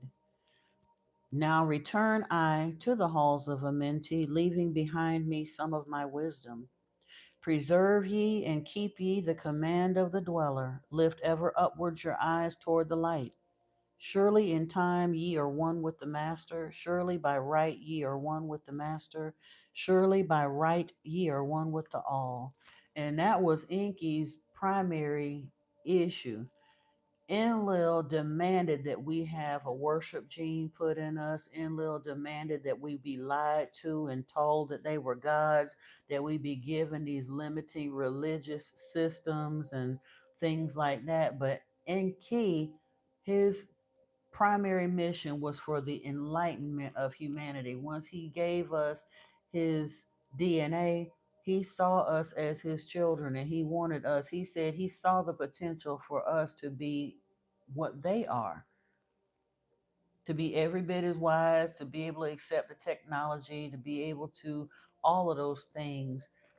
But like I said, Enlil wasn't having it. Enlil didn't want our lifespans expanded or any of that. He wanted to keep us dumbed down and very much in servitude. And Enki was about our enlightenment. So as the dweller, it's his spiritual mission to see to it that we continue to ascend so we can escape the mind traps that Enlil and the Watchers put in place to keep us stuck. Because they feeding off our energy, literally. Now I depart from ye. Know my commandments, keep them and be them, and I will be with you, helping and guiding you into the light. Now before me opens the portal. Go I down into the darkness of night. Yeah, they want us to be their food. That's why, and that's one of the reasons the chosen have it so difficult, because when they start seeing you becoming something different, it irritates them because they can't feed off of you like that way. Like I said, they prefer the darkness. They don't want you in the light. They know what you're called to be before you know what you're called to be. Deep in the earth's heart lie the halls of Amenti, far beneath the islands of sunken Atlantis, halls of the dead and halls of the living, bathed in the fire of the infinite all. Far in a past time, lost in the space time, the children of light looked down on the world. See the children of men in their bondage, bound by the force that came from beyond. Knew they that only by freedom from bondage could man ever rise from the earth to the sun. Down they descended and created bodies, taking the semblance of men as their own. The masters of everything said after their forming, we are they who formed from the space dust, partaking of life from the infinite all, living in the world as children of men, like and yet unlike the children of men. Now, this is something else too that no matter how you choose to slice it, again, we talk about these beings in the term of them being like us, because all we can go is about what we look like, and we're told we're made in their image, but we also kind of sort of know we ain't made in all of them image. We're made in Lord Enki's image, but all Atlanteans apparently didn't look the same, because when the Watchers hooked up with humans, they created the Nephilim. When Lord Enki hooked up with humans, he created Adapa and Adamu. So all of them DNA wasn't necessarily compatible with us, number one. And even when people start studying the dimensions, it is said that Yahweh, for example, some call, or the Gnostics know him as Yah the Baal, and it's said that he's a 6.5 dimensional being from the central sun. So in that case, like I said, still able to incarnate in a body if they choose to, but not limited to being incarnated in a physical body if they don't choose to. Then for a dwelling place far beneath the earth crust, blasted great spaces, they by their power, spaces apart from the children of men, surrounded them by forces and power, shielded from harm, they the halls of the dead. Side by side, then, place they other spaces, fill them with life and with light from above. Builded they then the halls of Amenti that they might dwell eternally there, living with life to eternity's end. 30 and 2 were there of the children, sons of light, who had come among men, seeking to free from the bondage of darkness those who were bound by the force from beyond. And we've talked about this before as well. You said, is there another one? A group that ended on the other side of the ice wall. This may be, again, whether they're on the other side of the ice wall, or we don't know exactly where it is because we ain't been allowed to know exactly where it is. We're not supposed to know exactly where it is, but they do indicate, even in the Lost Book of Enki, they indicated that they did set aside a region of the earth where humans were not allowed to go, that was specifically set aside just for them. And once they stopped dealing with us on a regular basis, and all the deities running around here, Isis and Inanna, and all the temples of this one and the temple of that one, and it kind of got pared down to a few deities, and they stopped. They basically signed off on direct rule. Then they handed it off to the chosen priest kings, and then it just became the kings. And then they started with this clergy and hierarchy stuff with human priests. And at that point, they were not dealing with humans directly anymore, but they are still physically here somewhere, because the first crew, Thoth escaped death. He can go roam the cosmos at will, however he chooses to. But Enki, Ninma, and several of those others that were here from the very beginning, they had stayed so long that their scientists on Nibiru had determined that it was not safe for them to return to Nibiru anymore. It would be too hard on their bodies because the gravitational pull is different. They can breathe our air and everything, but they stayed here so long because again, they was here 140,000 years before they ever made the Adamo. They was here digging the gold and all of that stuff and doing their thing by themselves before they even considered making the Adamu. And being in this atmosphere for 140 something thousand years apparently was hard on them. Hey, Jermaine Harris, welcome.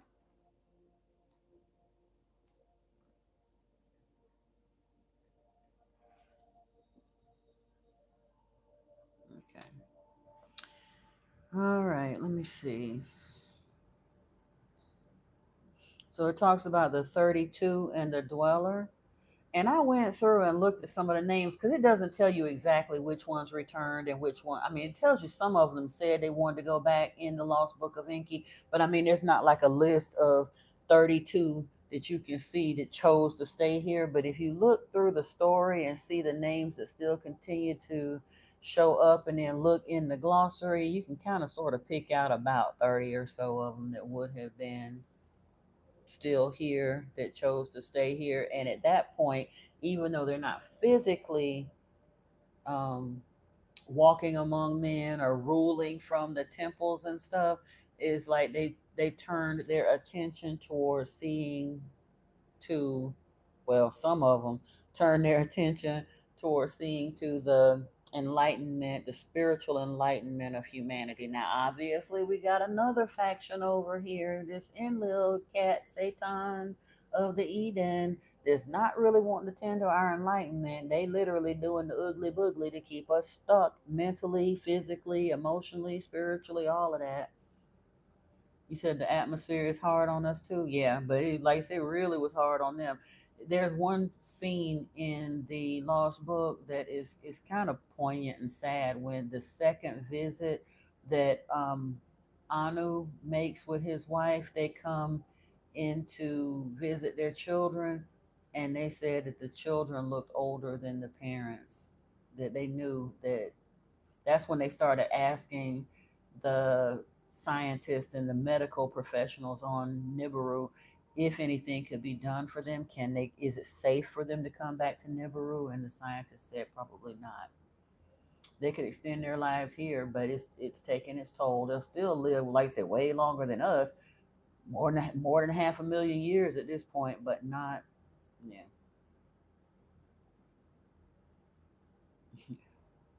Ariel Watan, you ain't outside my home, and hell no, you can't come in. But okay, I don't know you like that. I ain't never seen or heard from you before in life, so I don't think you can come in my house. But all right, then. All right, let me see.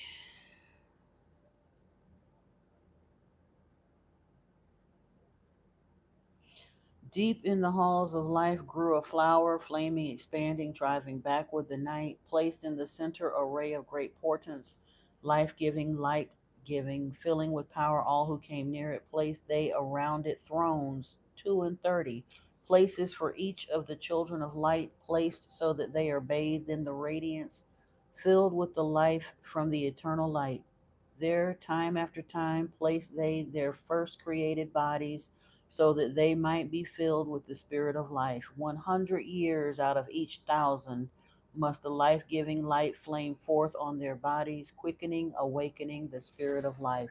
So, when they did incarnate, I guess they finally figured out to stop that aging thing or keep from getting, you know, we don't want to look like the crypt keeper up in here because they had their elixirs. That story they tell you in the Bible about Eve and the fruit of life or the tree of life and the tree of the knowledge of good and bad, those were imported vegetation from Nibiru that they used to preserve their life and their health. And apparently, some of them had like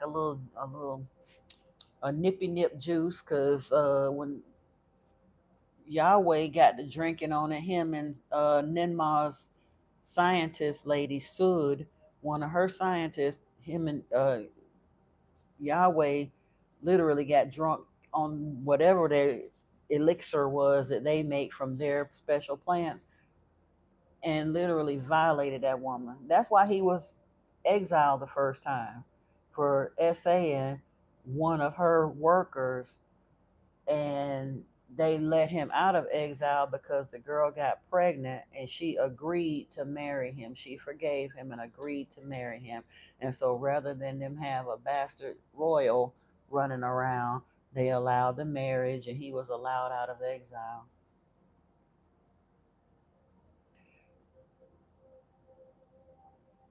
I don't care how long you wait at the door. You gonna wait until you turn invisible. That's for sure. Because as long as I see you standing out there, you just gonna be standing there. Jermaine Harris, you say you feel like you've been reincarnated because of certain teachings you knew as a child. Probably. Most of the people on this planet right now, this ain't our first rodeo. Most of the people on this planet right now are old souls. We came here because we knew no matter how tough it gets, we kind of sort of banked on us being able to remember enough to awaken and ascend and beat the final boss this go around, because we're at the doorway to the age of Aquarius. It's important. There's a massive awakening that's happening here, and a lot of us, there's a great forgetting that happens, but we kind of sort of lined up to be here to awaken so that we could help be the builders of New Earth. Ariel, what time? You a fool. I know you didn't see me today. There ain't no way possible you saw me today because I ain't set foot outside my house today, and it ain't none of your business whether I live alone or not. Now you sounding creepy and predator like. I tell you what, I'm gonna tell you like on the clumps. Come on over here, Cletus. You walking in here, but I promise you, you limping out. And truthfully, if you come up in here, you ain't walking out. You gonna be carried out in a bag. I'm spiritual, love, and light, but if it's gotta be me or you, it's gonna have to be you, bro. Strangers should not go around threatening, asking women if they live alone and talk about how you're gonna be waiting outside their house. That sound real creepy and predator like Ariel Watan. Hey, Rafna. The first thing you thought of when you saw this was the first thing I thought of.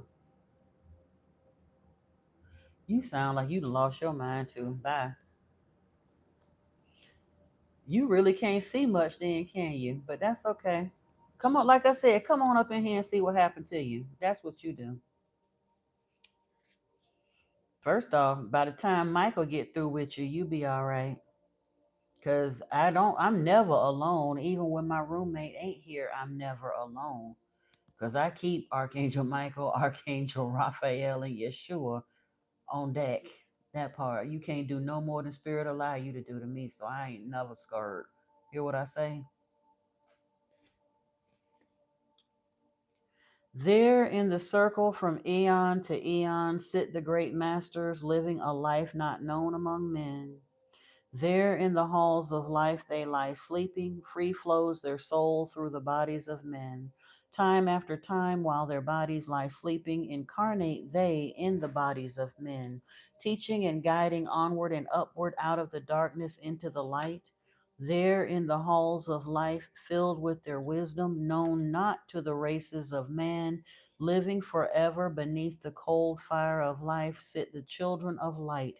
Times there are when they awaken, come from the depths to be lights among men, infinite they among finite. Now, this is the part right here. Later on in the second, when he talks to the dweller, the Lord of Death, it really makes me think about it too. But he's telling you they have to spend 100 years out of every 1,000 years in a stasis state in order to preserve their original um, physical bodies. But while they're in the Aguanti, in that incarnate state, they can incarnate among in physical bodies, and they do incarnate among physical bodies for the purpose of bringing more light unto the world to be teachers of men.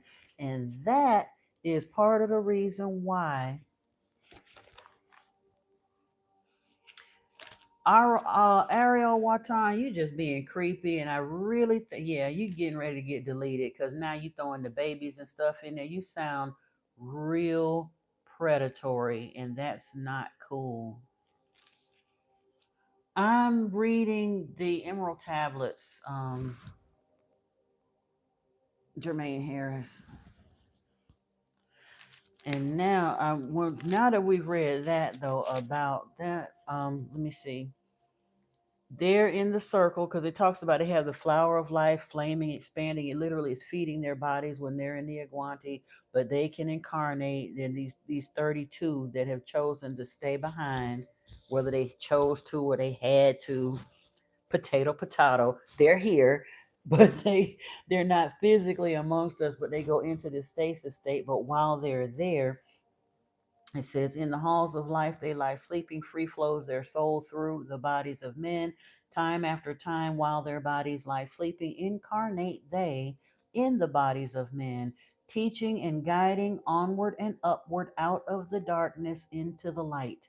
There in the halls of life, filled with their wisdom, known not to the races of man, living forever beneath the cold fire of light, sit the children of light. Their times there when they awaken come from the depths to be light among men, infinite they among finite. Hey, Light of Truth 1111. Now, here we go. John John chapter 1 verse 1. In the beginning was the word, and the word was with the Elohim, and the word was El Shaddai, or son of the Elohim. He was in the beginning with the Elohim. All things were made through him, and without him was not anything made that was made. In him was life, and the life was the light of men. The light shines in the darkness, and the darkness has not overcome it. Read in that context, when you consider the Emerald Tablets, doesn't it seem a little plausible that Yeshua could very likely be one of these incarnations into a light among men brought to teach and bring enlightenment? What version is that? Jermaine Harris, I'm reading from the English Standard, but I also happen to know that God, that verse always confuses people. And I've thought about it and read it and thought about it for years. And once I came to understand that Elohim means powerful ones, El Shaddai means sons of the powerful ones, then it helped me understand the way that scripture should be read, because it normally says whatever. I'm telling you now, if you come on, hey Shamana Healer, whatever, I'm not plagiarizing. Anyway, first off, I'm not plagiarizing anything. I've given credit to the person that it came from. I'm reading straight from Doriel's translation of the Emerald Tablets of Thoth, and I'm reading directly from the English Standard Version of the Bible. This is the Bible. I said John chapter 1, verse 1.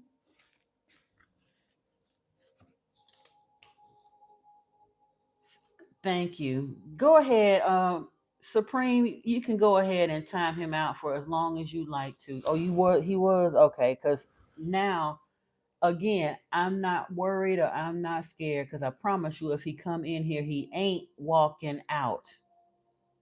But to even sit here and attempt to be trying to scare somebody, because he done went and either looked at one of my things or whatever, and so he think he knows something because he know my name is Teresa.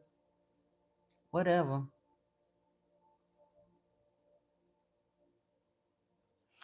Anywho, but yeah, when I actually learned about Elohim not meaning God, that part, it really helped that script, that verse makes sense to me, because all my life I've been hearing, in the beginning was the word, and the word was with God, and the word was God.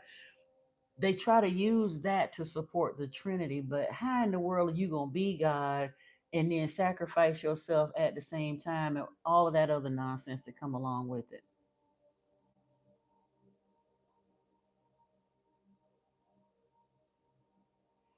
So, but if you read it in the context of in the beginning was the word, because it even talked about the dweller being known as the word and the logos as well. And yeah, and the dweller being the mouthpiece, or actually talks about Thotme being the mouthpiece for the dweller, or like I said, in his spiritual sense, basically him and the dweller would be synonymous, kind of. Hey, Swims, welcome. Hey, Light of Truth, 1111, welcome.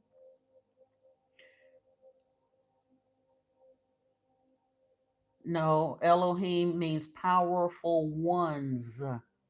And truthfully, you can call them angels, demons, or judges, because depending on what energy that they rock with, they could be seen as any or all of that.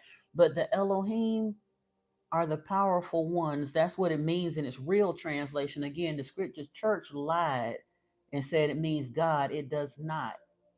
In the Hebrew, it meant powerful ones, and El Shaddai is sons of the powerful ones. It is plural, exactly. It's not singular God. And so it's referring to the Anunnaki, but people don't want to acknowledge that.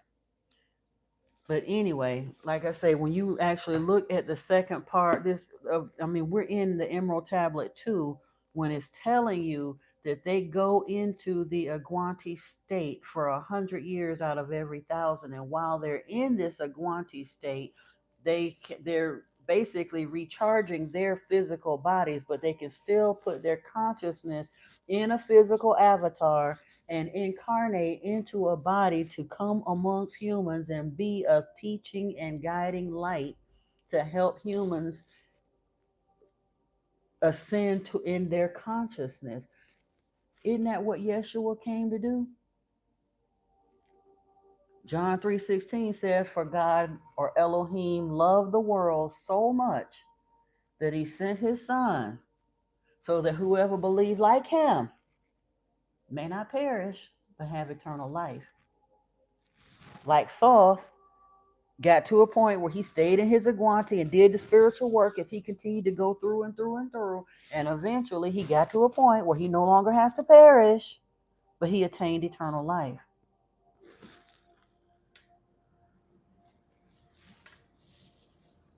He who by progress has grown from the darkness lifted himself from the night into light. Free is he made of the halls of Amenti, free of the flower of light and of life. Guided he, then by wisdom and knowledge passes from man to the master of life. There he may dwell as one with the masters, free from the bonds of the darkness of night. Seated within the flower of radiance sit seven lords from the space time above us, helping and guiding through infinite wisdom the pathway through time of the children of men. Mighty and strange they, veiled with their power, silent, all knowing, drawing their life force, different yet one with the children of men. I, different and yet one with the children of light. Emerald Tablets of Thoth, Doriel's translation. That's what we're reading, Swims. Simeon Tuco, well, I think he eventually left. You know what is so weird, because David Wilcock also told a story about Black Jesus. They didn't want him to put it in one of his books, but he did. And you can't even find that story on YouTube anymore. But I'm familiar with the Simeon Tuco stories. They literally chopped that man up in a combine, and he got put back together. And there was another one, and the one that they initially called Black Jesus. They said when they took that poor man. They said that the UN wanted to meet with him. They put him on a military plane and dismembered him in the air, dropped his head in one ocean and each of his limbs and body parts in another ocean around the planet. And by the time they made it back to Washington, he walked through the door and he told them, "You can't." He said, "Eventually, when I'm leaving now because y'all ain't ready for this, but when I come back, I'm bringing more with me, and you will not be able to unalive us all." Yeah, that part. Yeah, Benjamin Vaughn. He was an Essene, very likely. He was also an Edomite by birth, and for sure he was a Nazarite because he lived there. But none of them mess with Yahweh. That's why I know for a fact John 3:16 is not pointing nobody to Yahweh worship when it says God loved the world so much that he gave his son so that whoever believe like him may not perish but have eternal life. And Christians will have you believe that that's talking about Yahweh. No, it ain't, because Yahweh hated the Edomites. Jacob have I loved, Esau have I hated. And Yeshua was an Edomite. The Nazarites didn't rock with Yahweh at all. The Essenes sure enough didn't rock with Yahweh. The Edomites so much didn't rock with Yahweh that they didn't even live amongst the rest of the Yahweh worshiping Jews. They had moved off into the mountainous area, away from the rest of the nation of Israel. They completely separated themselves from the rest of the nation. So people that still sit there and try to lie, because the church tell us, well, Yeshua was a Jew. Okay, he was a Jew. It was a whole lot of Jews that didn't worship Yahweh. The Israelites was the only ones that were silly enough to worship Yahweh. And I say silly enough because they got roped into worshiping Yahweh because they followed behind, lying behind Abraham. Abraham was a coward and a liar and a con man. Go read Genesis. Moses was a murderer. Ishmael, they said, was a hairy he goat of a man. Violence and problem to all the nation. Those were the forefathers that led the world into worshiping Yahweh, because they chose to worship Yahweh. And you know why? Because Yahweh picks outliers. But those men were such low character men that they liked the idea that somebody would stand there and play henchman for them. And that's how Yahweh roped them in. If you agree to serve me, I'll curse whoever curse you. I'll bless you and curse anybody that ain't against you. And I'll fight for you. And half the time he still didn't, because they spent 400 years in slavery, but he lied to them. It sounded good. They liked the idea that they could do whatever they wanted to, and Yahweh was their bully in their pocket. And that's why they agreed to worship Yahweh when nobody else would, because the rest of the people around that area wasn't worshiping Yahweh. During that time period of that they talking about, like Exodus, not Exodus, well, even the whole like Kings, Samuel, Ezra, Nehemiah, that time period in history, they said the most common artifact around was not evidence of Yahweh worship, it was evidence of Asherah worship. And the Jews went back to worshiping Asherah. They weren't worshiping Yahweh the whole time. Abraham roped them into worshiping Yahweh. By the time they got taken into slavery, into captivity in Egypt, they was worshiping something else, because Yahweh had to come back and get them. If they had been worshiping Yahweh all the time, Moses wouldn't have had to go put his neck on the line after killing the Pharaoh's guard and go back in there to rescue the Jews. You said that was the same being. Well, I've heard the story for sure. Yep.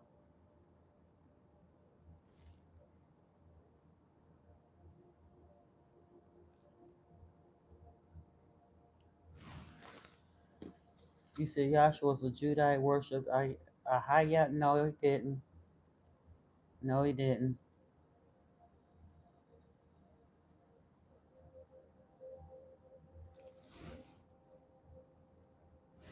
John Smith, is interesting. You say keep the commandments, because there ain't not one Christian on the planet that keeps the commandments. That's the other part that lets me know that people don't understand what they're doing.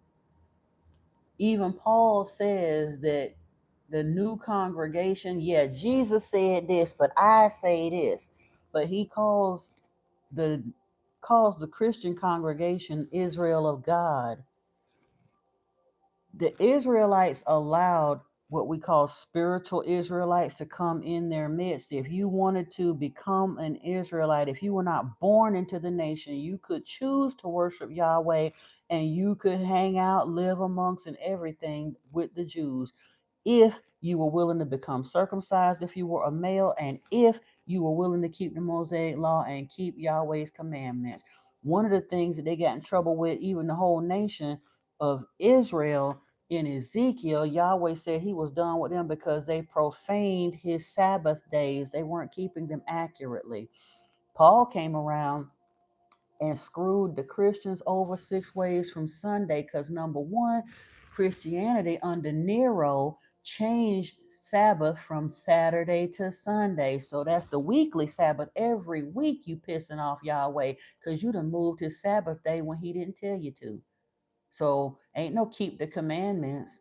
And then on top of that, even if they decide to keep Shabbat, how many Christians you know keep Passover? Oh, instead y'all do that little black magic ritual, the whole eat of my flesh, drink of my blood, and let's go and celebrate him being hung from a tree, even though Daniel says that any man hung from a tree is cursed. Christianities have turned the so-called Passover and crucifixion into the most celebrated, important day for Christians, where they continue to reenact the execution of Yeshua and then top it off after that satanic, carnistic ritual, eat of my flesh and drink of my blood. They top it off on Easter Sunday with their little fertility ritual where they have the rabbit with the chicken eggs, which is a fertility ritual to Anana Ashtar or Astara, Ashtar.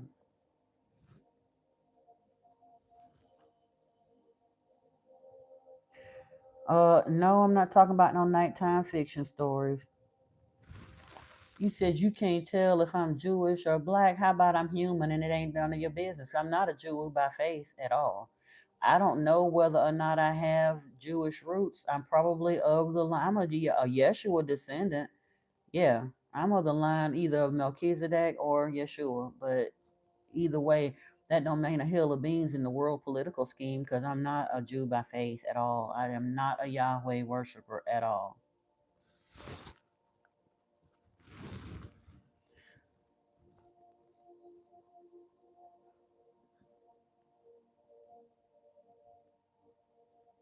I'm talking about you, Samuel, back on earth, whatever. I am teaching the Bible. I'm not going to teach the Christian lie. I'm going to teach what's in here. And I don't have to keep the commandments because Yeshua, I'm not going to teach the Bible. I'm going to teach what's in the Bible, but I'm teaching what Yeshua said. And Yeshua said that the Elohim who sent him is not the Elohim that the Jews was worshiping, that they were worshiping their father, the devil, that they worshiped at the synagogue of Satan. And he also told them that plenty of times, they said in those days that plenty of people would come to him saying, didn't we prophesy in your name and expel demons in your name and perform many powerful works in your name? And yet I will say to them, get away from me, you workers of evil. So it's a whole lot of people that think that they doing what they supposed to do.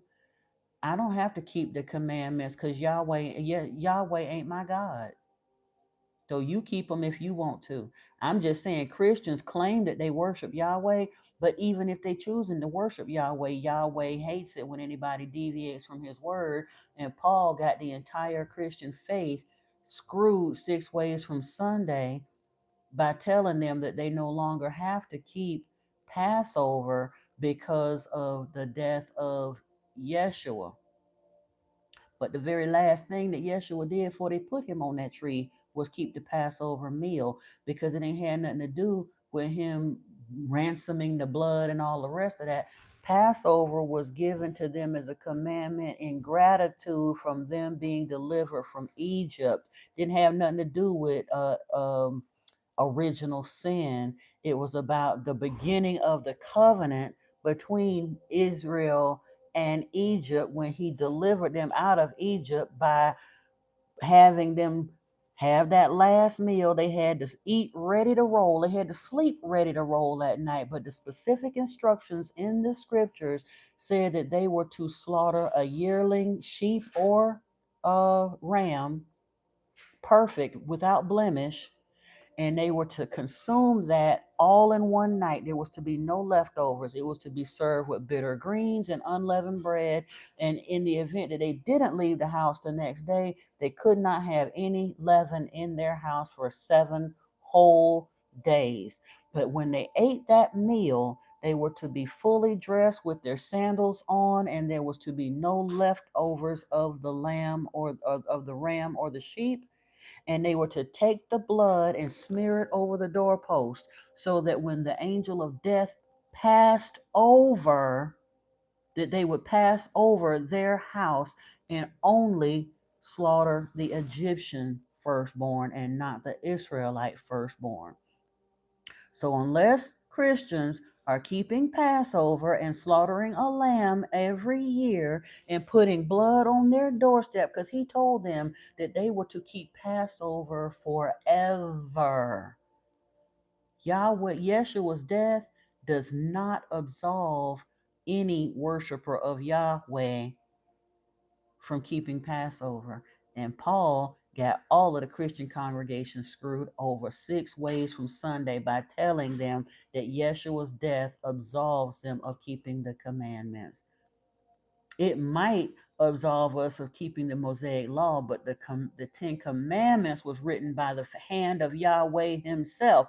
Nobody had the juice on the planet to remove the obligation of keeping the 10 Commandments. Thou shalt not steal, thou shalt not kill, thou shalt not covet thy neighbor's wife.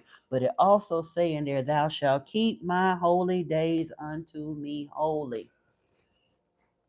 And Christians do not do that at all. They don't keep none of Yahweh's days holy. They don't keep the weekly Sabbath. They don't keep the monthly Sabbath. They don't keep the Jubilee year. They don't keep the Sabbath year. They don't keep Passover properly. They don't keep none of Yahweh's days holy. And in Ezekiel 22, that was one of the reasons that Yahweh was done with the nation of Israel, because they profaned his Sabbaths, or his what do they say, his sacred day? Let me see. I'm gonna get the exact wording. Hold on. Ezekiel 22.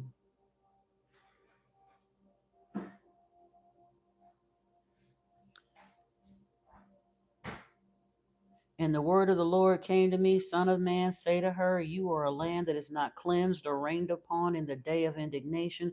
The conspiracy of her prophets in her midst is like a roaring lion tearing the prey. They have devoured human lives. They have taken treasure and precious things. They have made many widows in her midst. Her priests have done violence to my law and have profaned my holy things. They have made no distinction between the holy and the common, neither have they taught the difference between the unclean and the clean, and they have disregarded my Sabbath, so that I am profaned among them. And oh, I forgot, Paul also said, don't matter whether the Jews said you can't eat pork and shrimp and all that good stuff. You can eat whatever you want as a Christian. So you made the unclean things clean.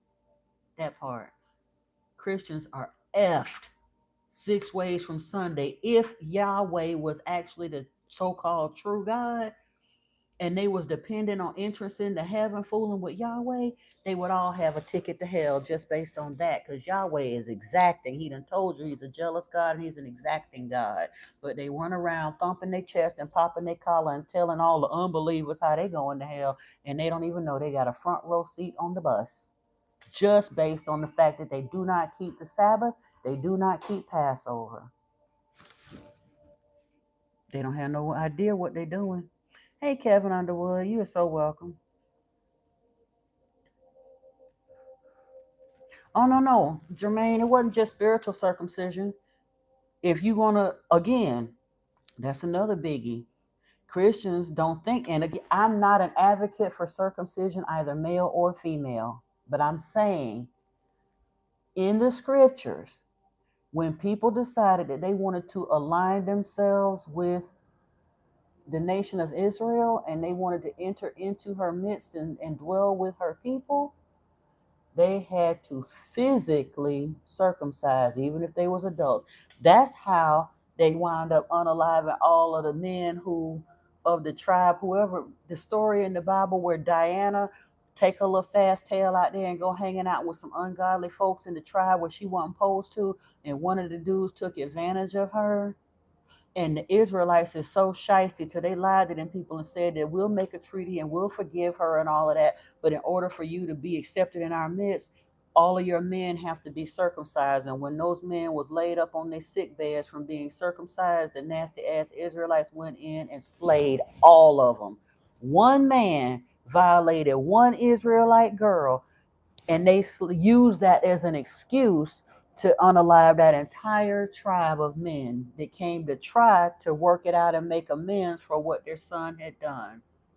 And the reason I say use it as an excuse because the Israelites didn't give a damn about a female. Lot turned around and offered up 2 of his females to the folks in Sodom and Gomorrah, his daughters, his own daughters. Said you can do with them whatever you want, just don't put your hands on these male servants of God over here. Not good people, y'all.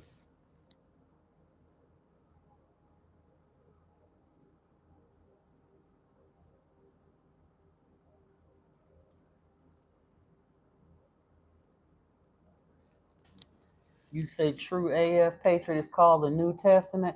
But again, Paul declared himself an apostle in that New Testament. He claimed he had a spiritual experience on the road to Damascus. But when he had that experience, Yeshua had been executed long since, like 20, 30 years before that.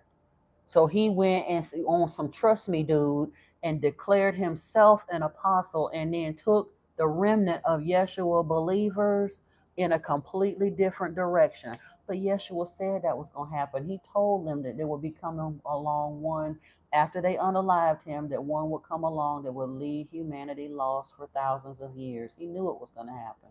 That's why I said, in my opinion, Paul is the Antichrist. He's for sure an apostate, but he's the Antichrist because everything he said was anti-Christ.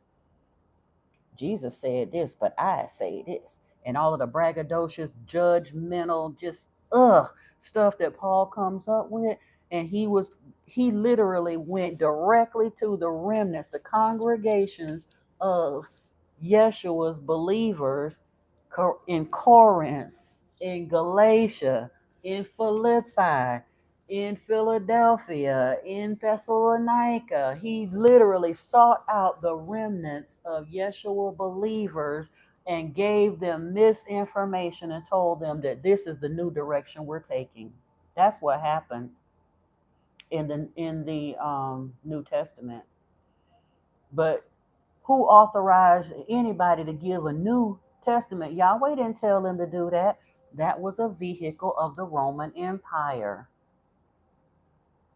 The Jews were a very small band of people. Like I said, there was a whole lot of folks around there that didn't worship Yahweh, but the Jews were so into Yahweh.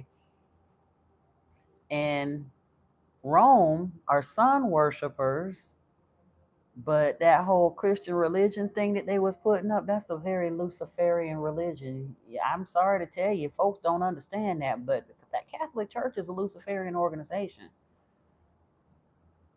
And when they were putting that religion together with their little subterfuge, instead of just having Yahweh worship by a little pocket of people over here in this one little corner of the world, they wanted to push him out into the whole world.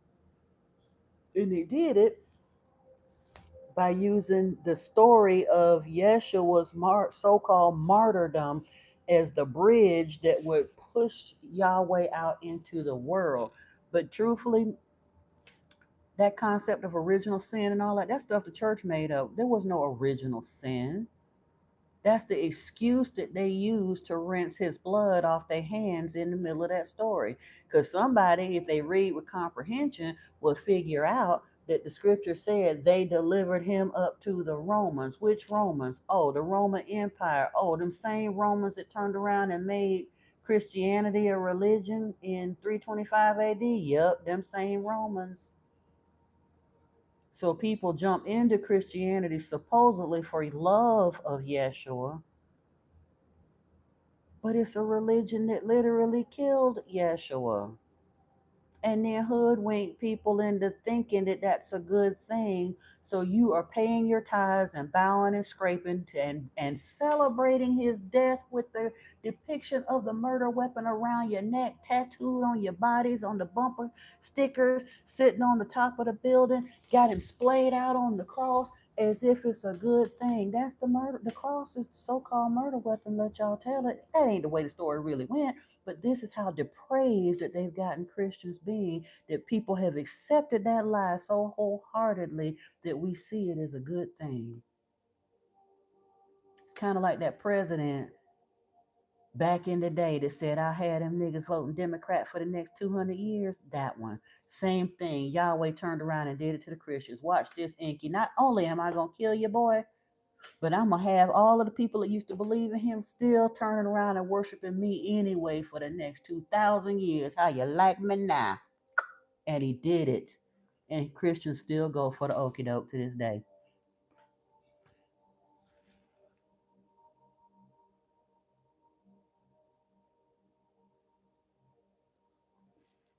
Well, that's why I said no, he don't, because El translate goes back to, if you follow it all the way back through, is you'll find out that El is Yahweh.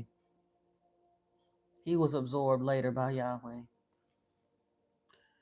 I'm not speaking ill of what I don't know. I'm speaking ill of what I absolutely do know, Digital Vibe. Just because you don't know don't mean I don't know. I know what I'm talking about.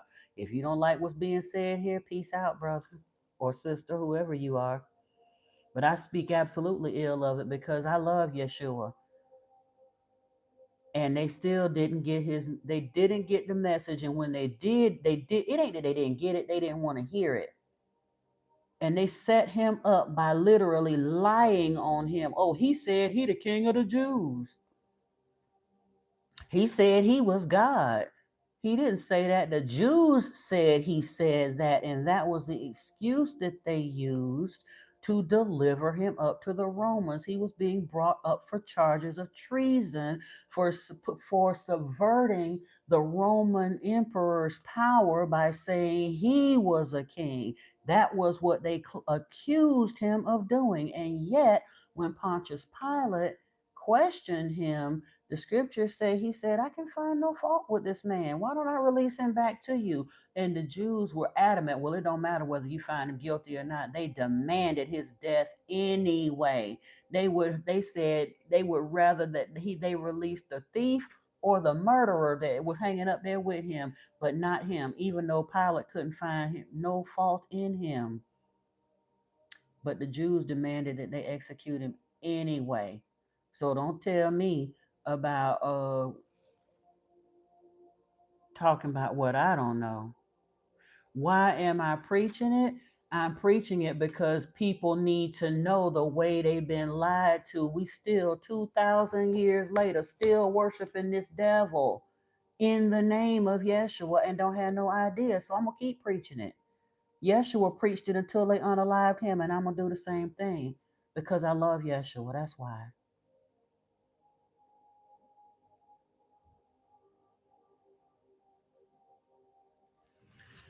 Sean Ducey, the idea single, it ain't no single cross or double cross.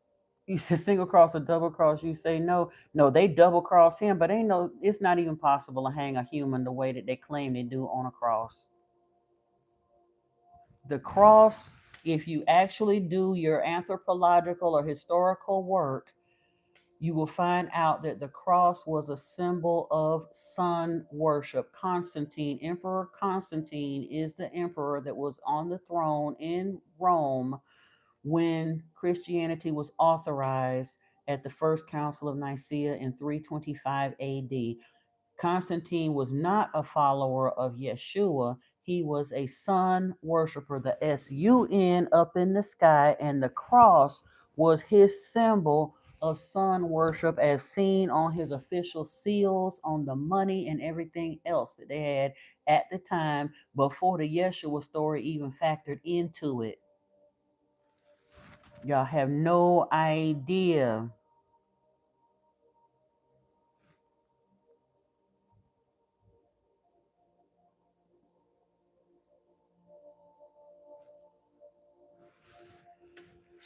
right? Swims.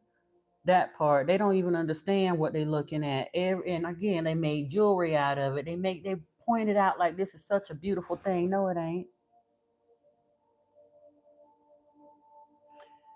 That's beside the point. I don't hard luck Chuck.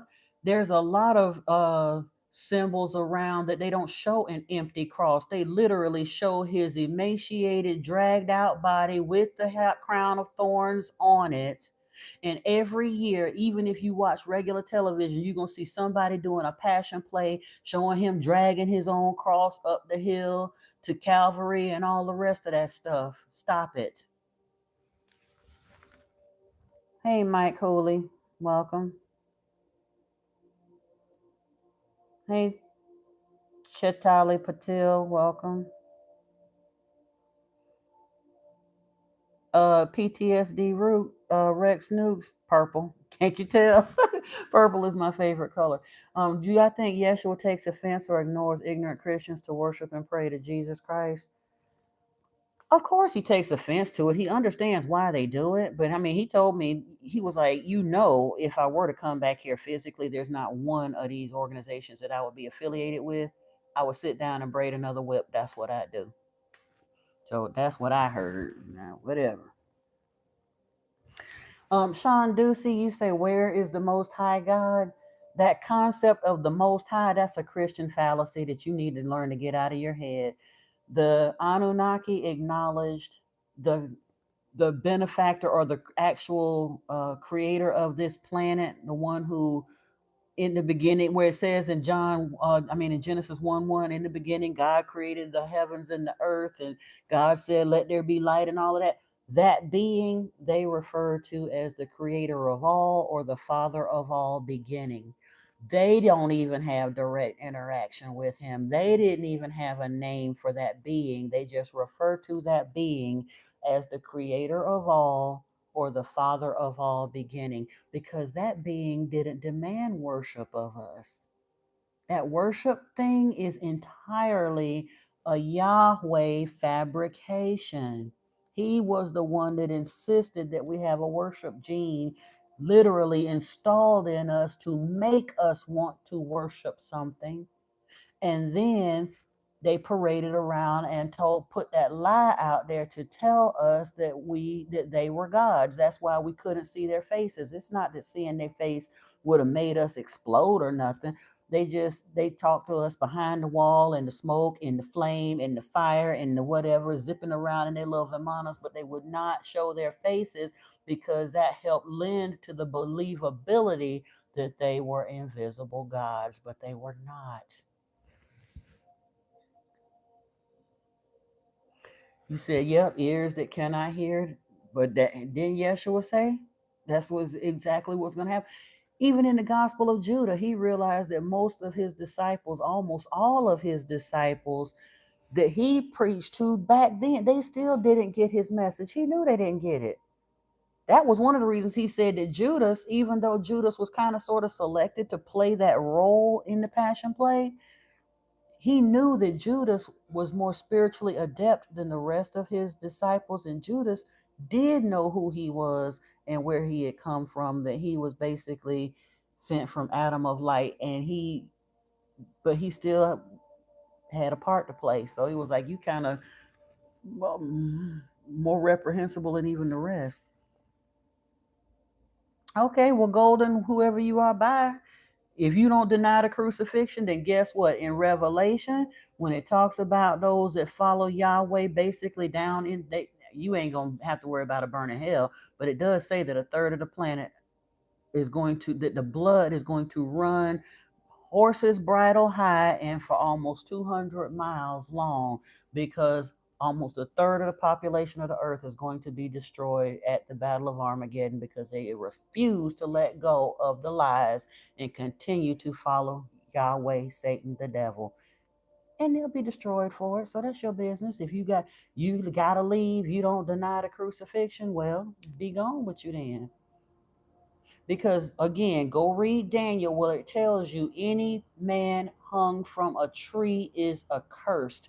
Even Paul doubled down on that in the New Testament, but he's put a spin on it, talking about how good it was that Yeshua was willing to bear that curse for us. He didn't need to bear that curse for us. That's the lie they cooked up to get away with it, to fool you into thinking that it was a good thing, so that just in case somebody remembered that, oh, that's a curse, they had to explain away, mansplain away why they did that after the fact. 300 years after the fact, they mansplained it away, and humanity went for it.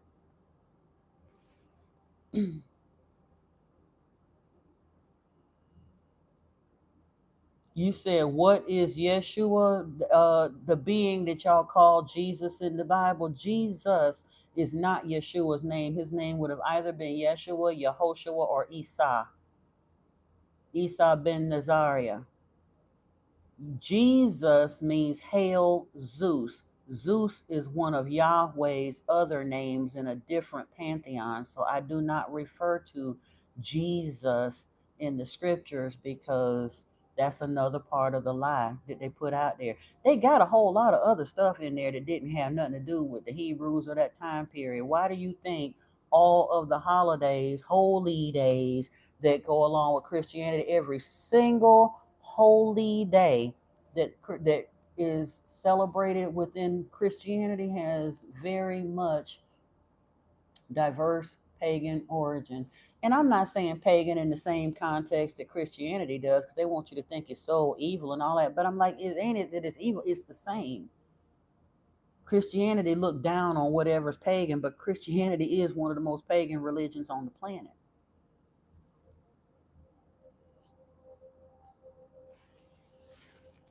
But that's why I use the term Yeshua instead, and it's Yeshua,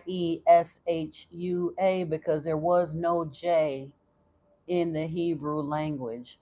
J didn't come into being until that, the Roman times, or I think Greek. Did Greek introduce J, or the Romans?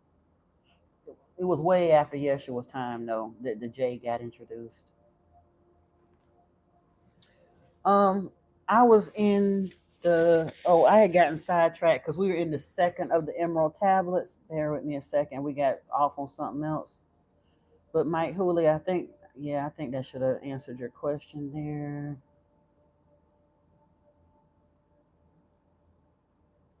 Let me see what else other questions we got.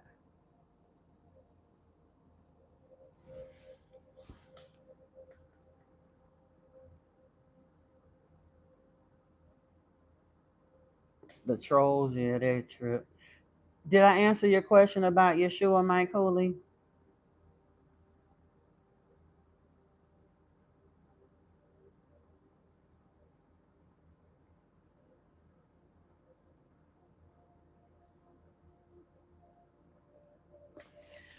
Again, the idea of he being the way and the truth and the light, Hamashiach Malak, though, the way and the truth and the light to what? Because Christians use that phrase that he is the way and the truth and the light to try to make it seem like he's pointing people to Jehovah, Yahweh, when he isn't. He absolutely was not. Yeshua's teachings were more along the line of a Buddhist monk than it was anything relating remotely to Christianity. And the 18 plus years that he was away from Israel kind of sort of indicate that that was along the lines of what he was studying as well. He spent time in Egypt with the Coptics, but then he also spent time in the Himalayas with the monks, the Himalayan monks. He spent time in India with Babaji. He spent time in Africa, excuse me, in the various temples of initiation and stuff. He wasn't pointing nobody to Yahweh. That's a Christian lie.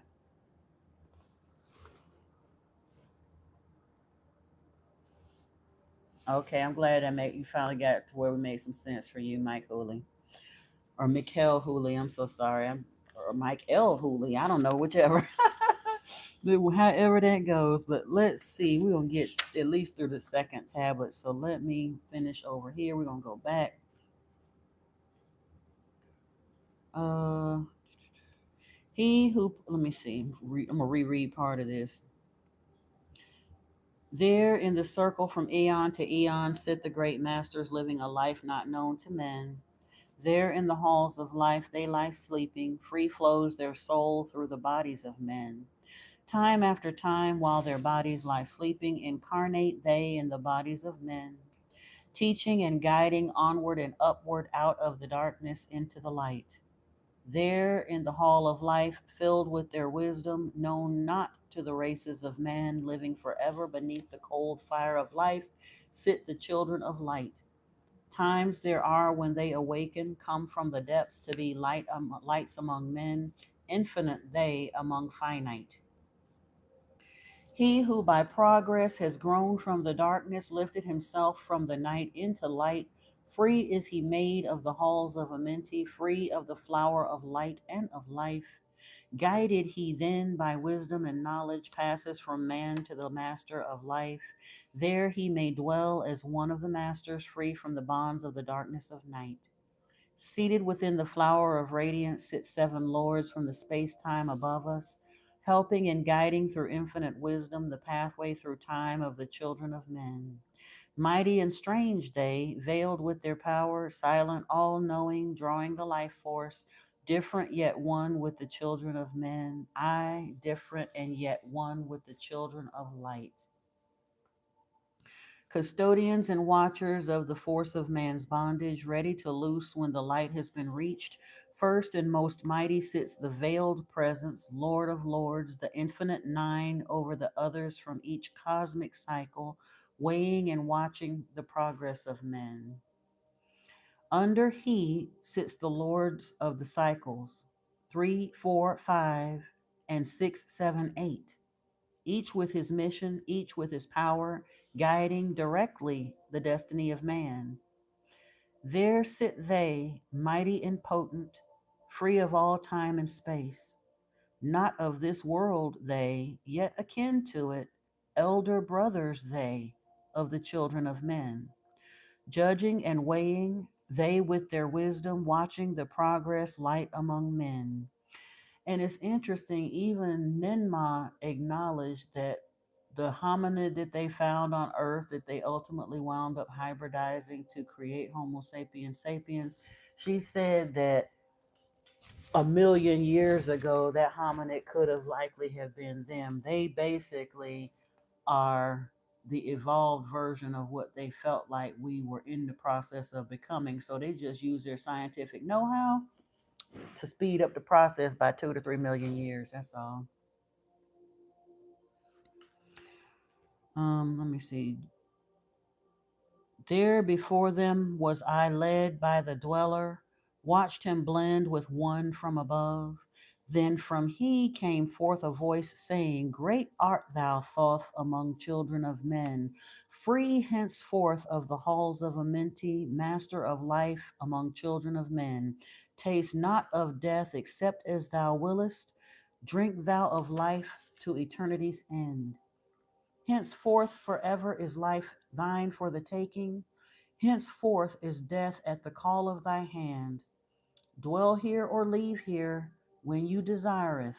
Free is Amenti to the Son of Man. Take thou up life in what form thou desireth, child of the light that has grown among men. Choose thou thy work, for all souls must labor, never be free from the pathway of light. One step thou hast gained on the long pathway upward, infinite now is the mountain of light. Each step thou taketh but heightens the mountain, all of thy progress but lengthens the goal. Approach ye ever the infinite wisdom, ever before thee recedes the goal. Free are ye made now of the halls of Amenti to walk hand in hand with the lords of the world, one in one purpose, working together, bringers of light to the children of men. So Thoth, then he put in his word. I'm in the second of the Emerald Tablets, Swim. He has basically been at this for so long through his cycles because he said he had done at least 10 cycles of this 100-year stasis in the Aguanti. But instead of just chilling there, he's been consistently working on his spirituality, so much so The dweller is saying you've beat the final boss. You're free. You're free from death. You can incarnate at will or not. You can continue on up the cosmic pathway to other dimensions or not. You can do as you choose. Then from his throne came one of the masters, taking my hand and leading me onward through all the halls of the deep hidden land. Led he me through the halls of Amenti, showing the mysteries that are known not to man. Through the dark passage downward he led me into the hall where sits the dark death. Vast as space lay the great hall before me, walled by darkness, yet filled with light. Before me arose a great throne of darkness, veiled on it seated a figure of night.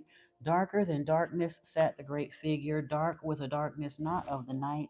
Before it then paused the master, speaking the word that brings about life, saying, O master of darkness, guide of the way from light unto life, before thee I bring a son of the morning. Touch him not ever with the power of night. Call not his flame to the darkness of night. Know him and see him, one of our brothers, lifted from darkness into the light. Release thou his flame from its bondage. Free let it flame through the darkness of night. So he basically took him down to death and like, look, do whatever you want, but this one right here, cut his life light loose. He's done with this whole dying thing. He, like you said, he has won. He done beat the final boss. You don't have no more hold over him, Death. I don't believe in any of the Abrahamic religions. If you want to follow something with like ritual and ceremony or whatever, if anything, look at the Inkiite philosophies. Leave the Abrahamic religions alone because they're all worshiping the same devil. The Inkiite philosophies are like Buddhism, Jainism, Taoism, Sikhism, to some degree Hinduism, even though Hinduism is kind of sort of gone the path of religion. But the point is, they're all more self empowering and not so dependent on this burning hell thing and the unworthiness and the death fly or fry. And no, no. Religion is a control point, and Enki installed that worship gene at Yahweh's insistence, but he felt so bad about it, he also gave us the ability to turn off our worship gene, and he sincerely wants us to do that and celebrates when we're able to do it. It's not an easy thing because we're so programmed with this idea that we got to get it right. We got to find the right one to worship or we're going to die and go to hell, and people just keep panting after that, but that's not what we're supposed to be doing according to the ancient texts. And it's not an instant thing. That's why I keep coming in here week after week and talking about these things to those who want to hear it and kind of learn it and get more reassurance and all that, because turning off your worship gene is not typically an instant thing. Let me see. Raised then the hand of the figure, forth came a flame that grew clear and bright, rolled back swiftly the curtain of darkness, unveiled the hall from the darkness of night. Then grew in the great space before me flame after flame from the veil of the night. Uncounted millions leaped they before me, some flaming forth as flowers of fire. Others there were that shed a dim radiance, glowing but faintly out of the night. Some there were that faded swiftly, others that grew from a small spark of light, each surrounded by its dim veil of darkness, yet flaming with the light that could never be quenched. Coming and going like fireflies in springtime, filled they the space with light and with life. Then spoke a voice mighty and solemn, saying, These are the lights that are souls among men, growing and fading, existing forever, changing yet living through death into life. When they have bloomed into flower, reach the zenith of growth in their life, swiftly then I send my veil of darkness, shrouding and changing to new forms of life, steadily upward through the ages, growing, expanding into yet greater flame, lighting the darkness with yet greater power, quenched yet unquenched by the veil of the night. So grows the soul of man ever upward, quenched yet unquenched by the darkness of night. Hey, Michael Stevens, welcome. Yep. I, death, come, and yet I remain not, for life eternal exists in the all. Only an obstacle, I in the pathway, quick to be conquered by the infinite light. Awaken, O flame that burns ever inward, flame forth and conquer the veil of the night. Then in the midst of the flames, in the darkness, grew there one that drove forth the night, flaming, expanding ever brighter, until at last was nothing but light. Then spoke my guide, the voice of the Master: see your own soul as it grows in the light, free now forever from the Lord of the night. Forward he led me through many great spaces filled with the mysteries of the children of light, mysteries that man may never yet know until he too is a son of the light. Backward then he led me into the light of the hall of the light. Knelt I then before the great masters, lords of all from the cycles above. Spoke he then with the words of great power, saying, thou hast been made free of the halls of Amenti. Choose thou thy work among the children of men. Then spoke I, O great master, let me be a teacher of men, leading them onward and upward until they too are lights among men, freed from the veil of the night that surrounds them, flaming with light that shall shine among men. So Yeshua came to be a light of the world, or a light among men, and Thoth did too. Yeshua was a teacher of men, and Thoth was too.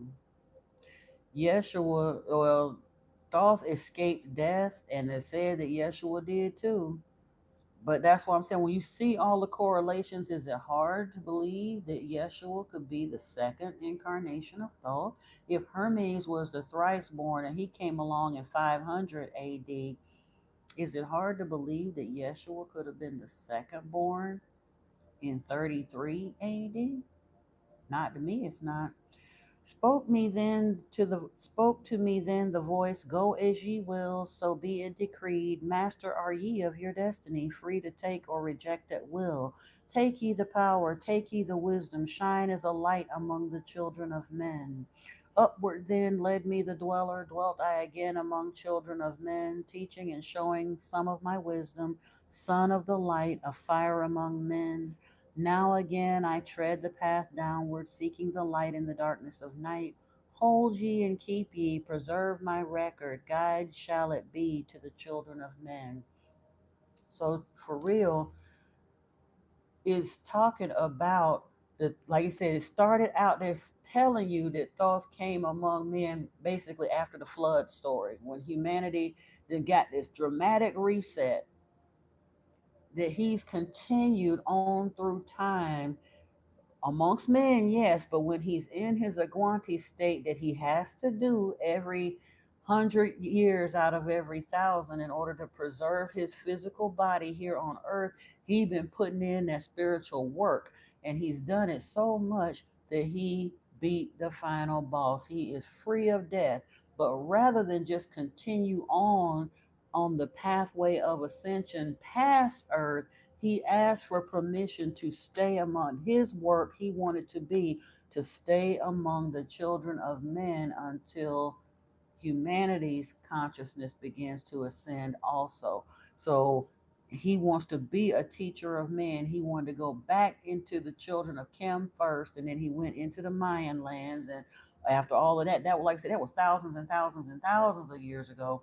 But it's not that hard to see that he would still be continuing to do that well after those ancient writings, even up until most recently, 2,000 years ago. Because the times that he's talking about here is like 50, 60, 70,000 years ago. And then when you come back into after the flood story or whatever, then that would be what, about 15, 20,000 years ago. But now he's saying he wanted to continue on reincarnating amongst humanity until we get it. Thank you, Amin. I appreciate you.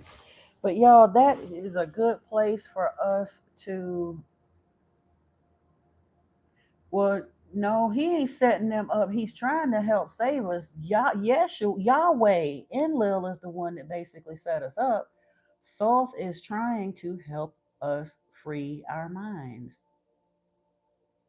to do the spiritual work. Like I said, the dark death, we're stuck in that incarnation loop, and we get a little bit ahead, but not really. And then by the time we start getting a little bit ahead, like I said, death comes and pulls you back down.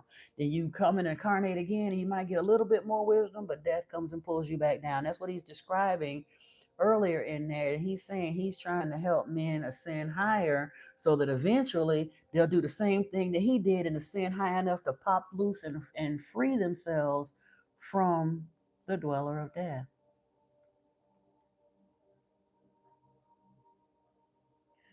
You have no idea what you're talking about, boo. But you go ahead on, El Fino Jefe. You have no idea what you're talking about. And you literally ain't heard nothing that we said tonight, or you would have just kept that to yourself. But that's all right, too. But in any event, y'all, it's almost 11 and you know what time it is. That means they're going to be coming out in full force real soon. So I'm going to duck out this evening. Tonight was as much for me as for y'all. Like I said, I needed to distract myself from some stuff I had going on with my kids. So for those,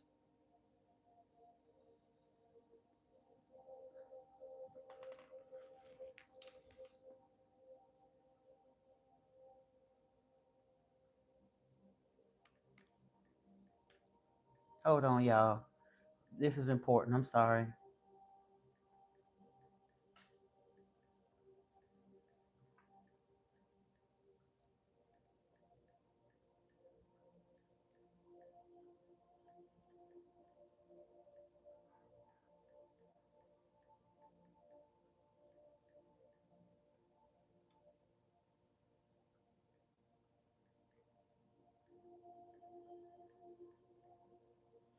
I'm so sorry. The daughter that I'm having issues with just texted me about 20 minutes ago and I hadn't seen it. So I definitely wanted to respond to her. This is literally a matter of life versus not life. So I appreciate y'all hanging with me tonight. It really helped distract me. And I'm loving the fact that I'm able to get a response from her by the time I'm coming off the live. She did say that she, no matter what, she doesn't want to be buried, but she said she was going to try to hang on until I can get to her, that she was going to send me a ticket, that she don't want to be in the ground. She's really, y'all, for those that, like I said, I teach, but I need prayers and uplifting right now too, because she's on the verge of giving up. And I talk all the time about the fact that everybody ain't gonna necessarily take that walk with us, but talking it and walking it is two different things. I'm not ready for my baby girl to give up on life. So I hope she can hang in there. I will keep y'all posted, but I definitely appreciate y'all hanging with me tonight. Um, Either way, I'm gonna do my very level best to be back here tomorrow. So we'll take up either here or in the scripture. I'm not sure. I can't promise y'all. I'm gonna do a lot of studying ahead because my head and heart has been kind of full with this issue. Um, but I'm loving the fact that she did respond back tonight because I was kind of worried about that. But anyway, she thank you Akasha, thank you Swims, thank you Lotus Mindflow, thank you Supreme. You said call you. I will. When we get off the live, I will. Um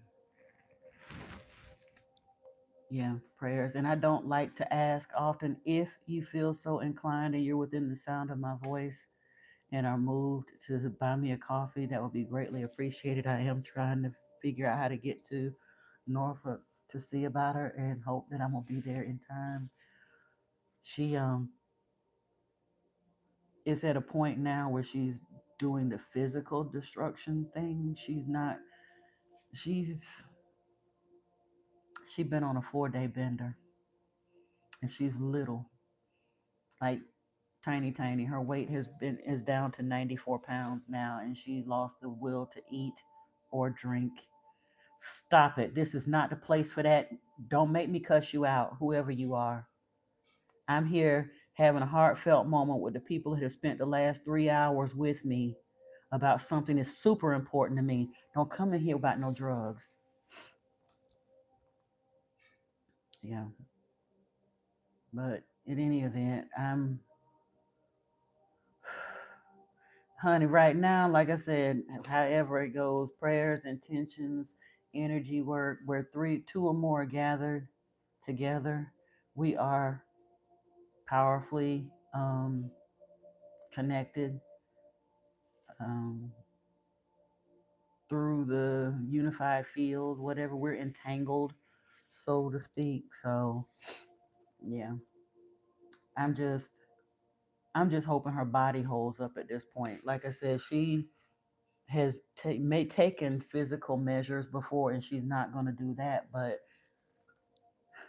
she's 94 pounds and has been drinking for the last 4 days. Her body is kind of shutting down, so that's why I'm trying to do what I can to get to her and force feed her if I have to, hug her and let her know I love her, do whatever I can to try to keep her here.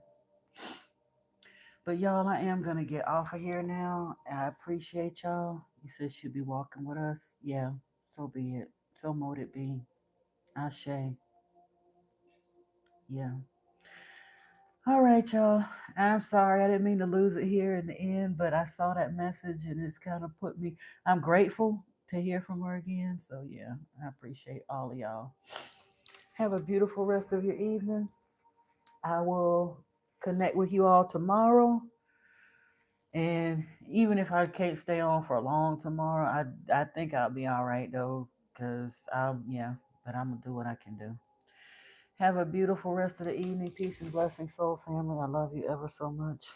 Namaste. Thank you, Shawanda. I appreciate you. And Kevin Underwood as well. All of you. Thank you. Thank you. Thank you. Thank you. Good night, y'all.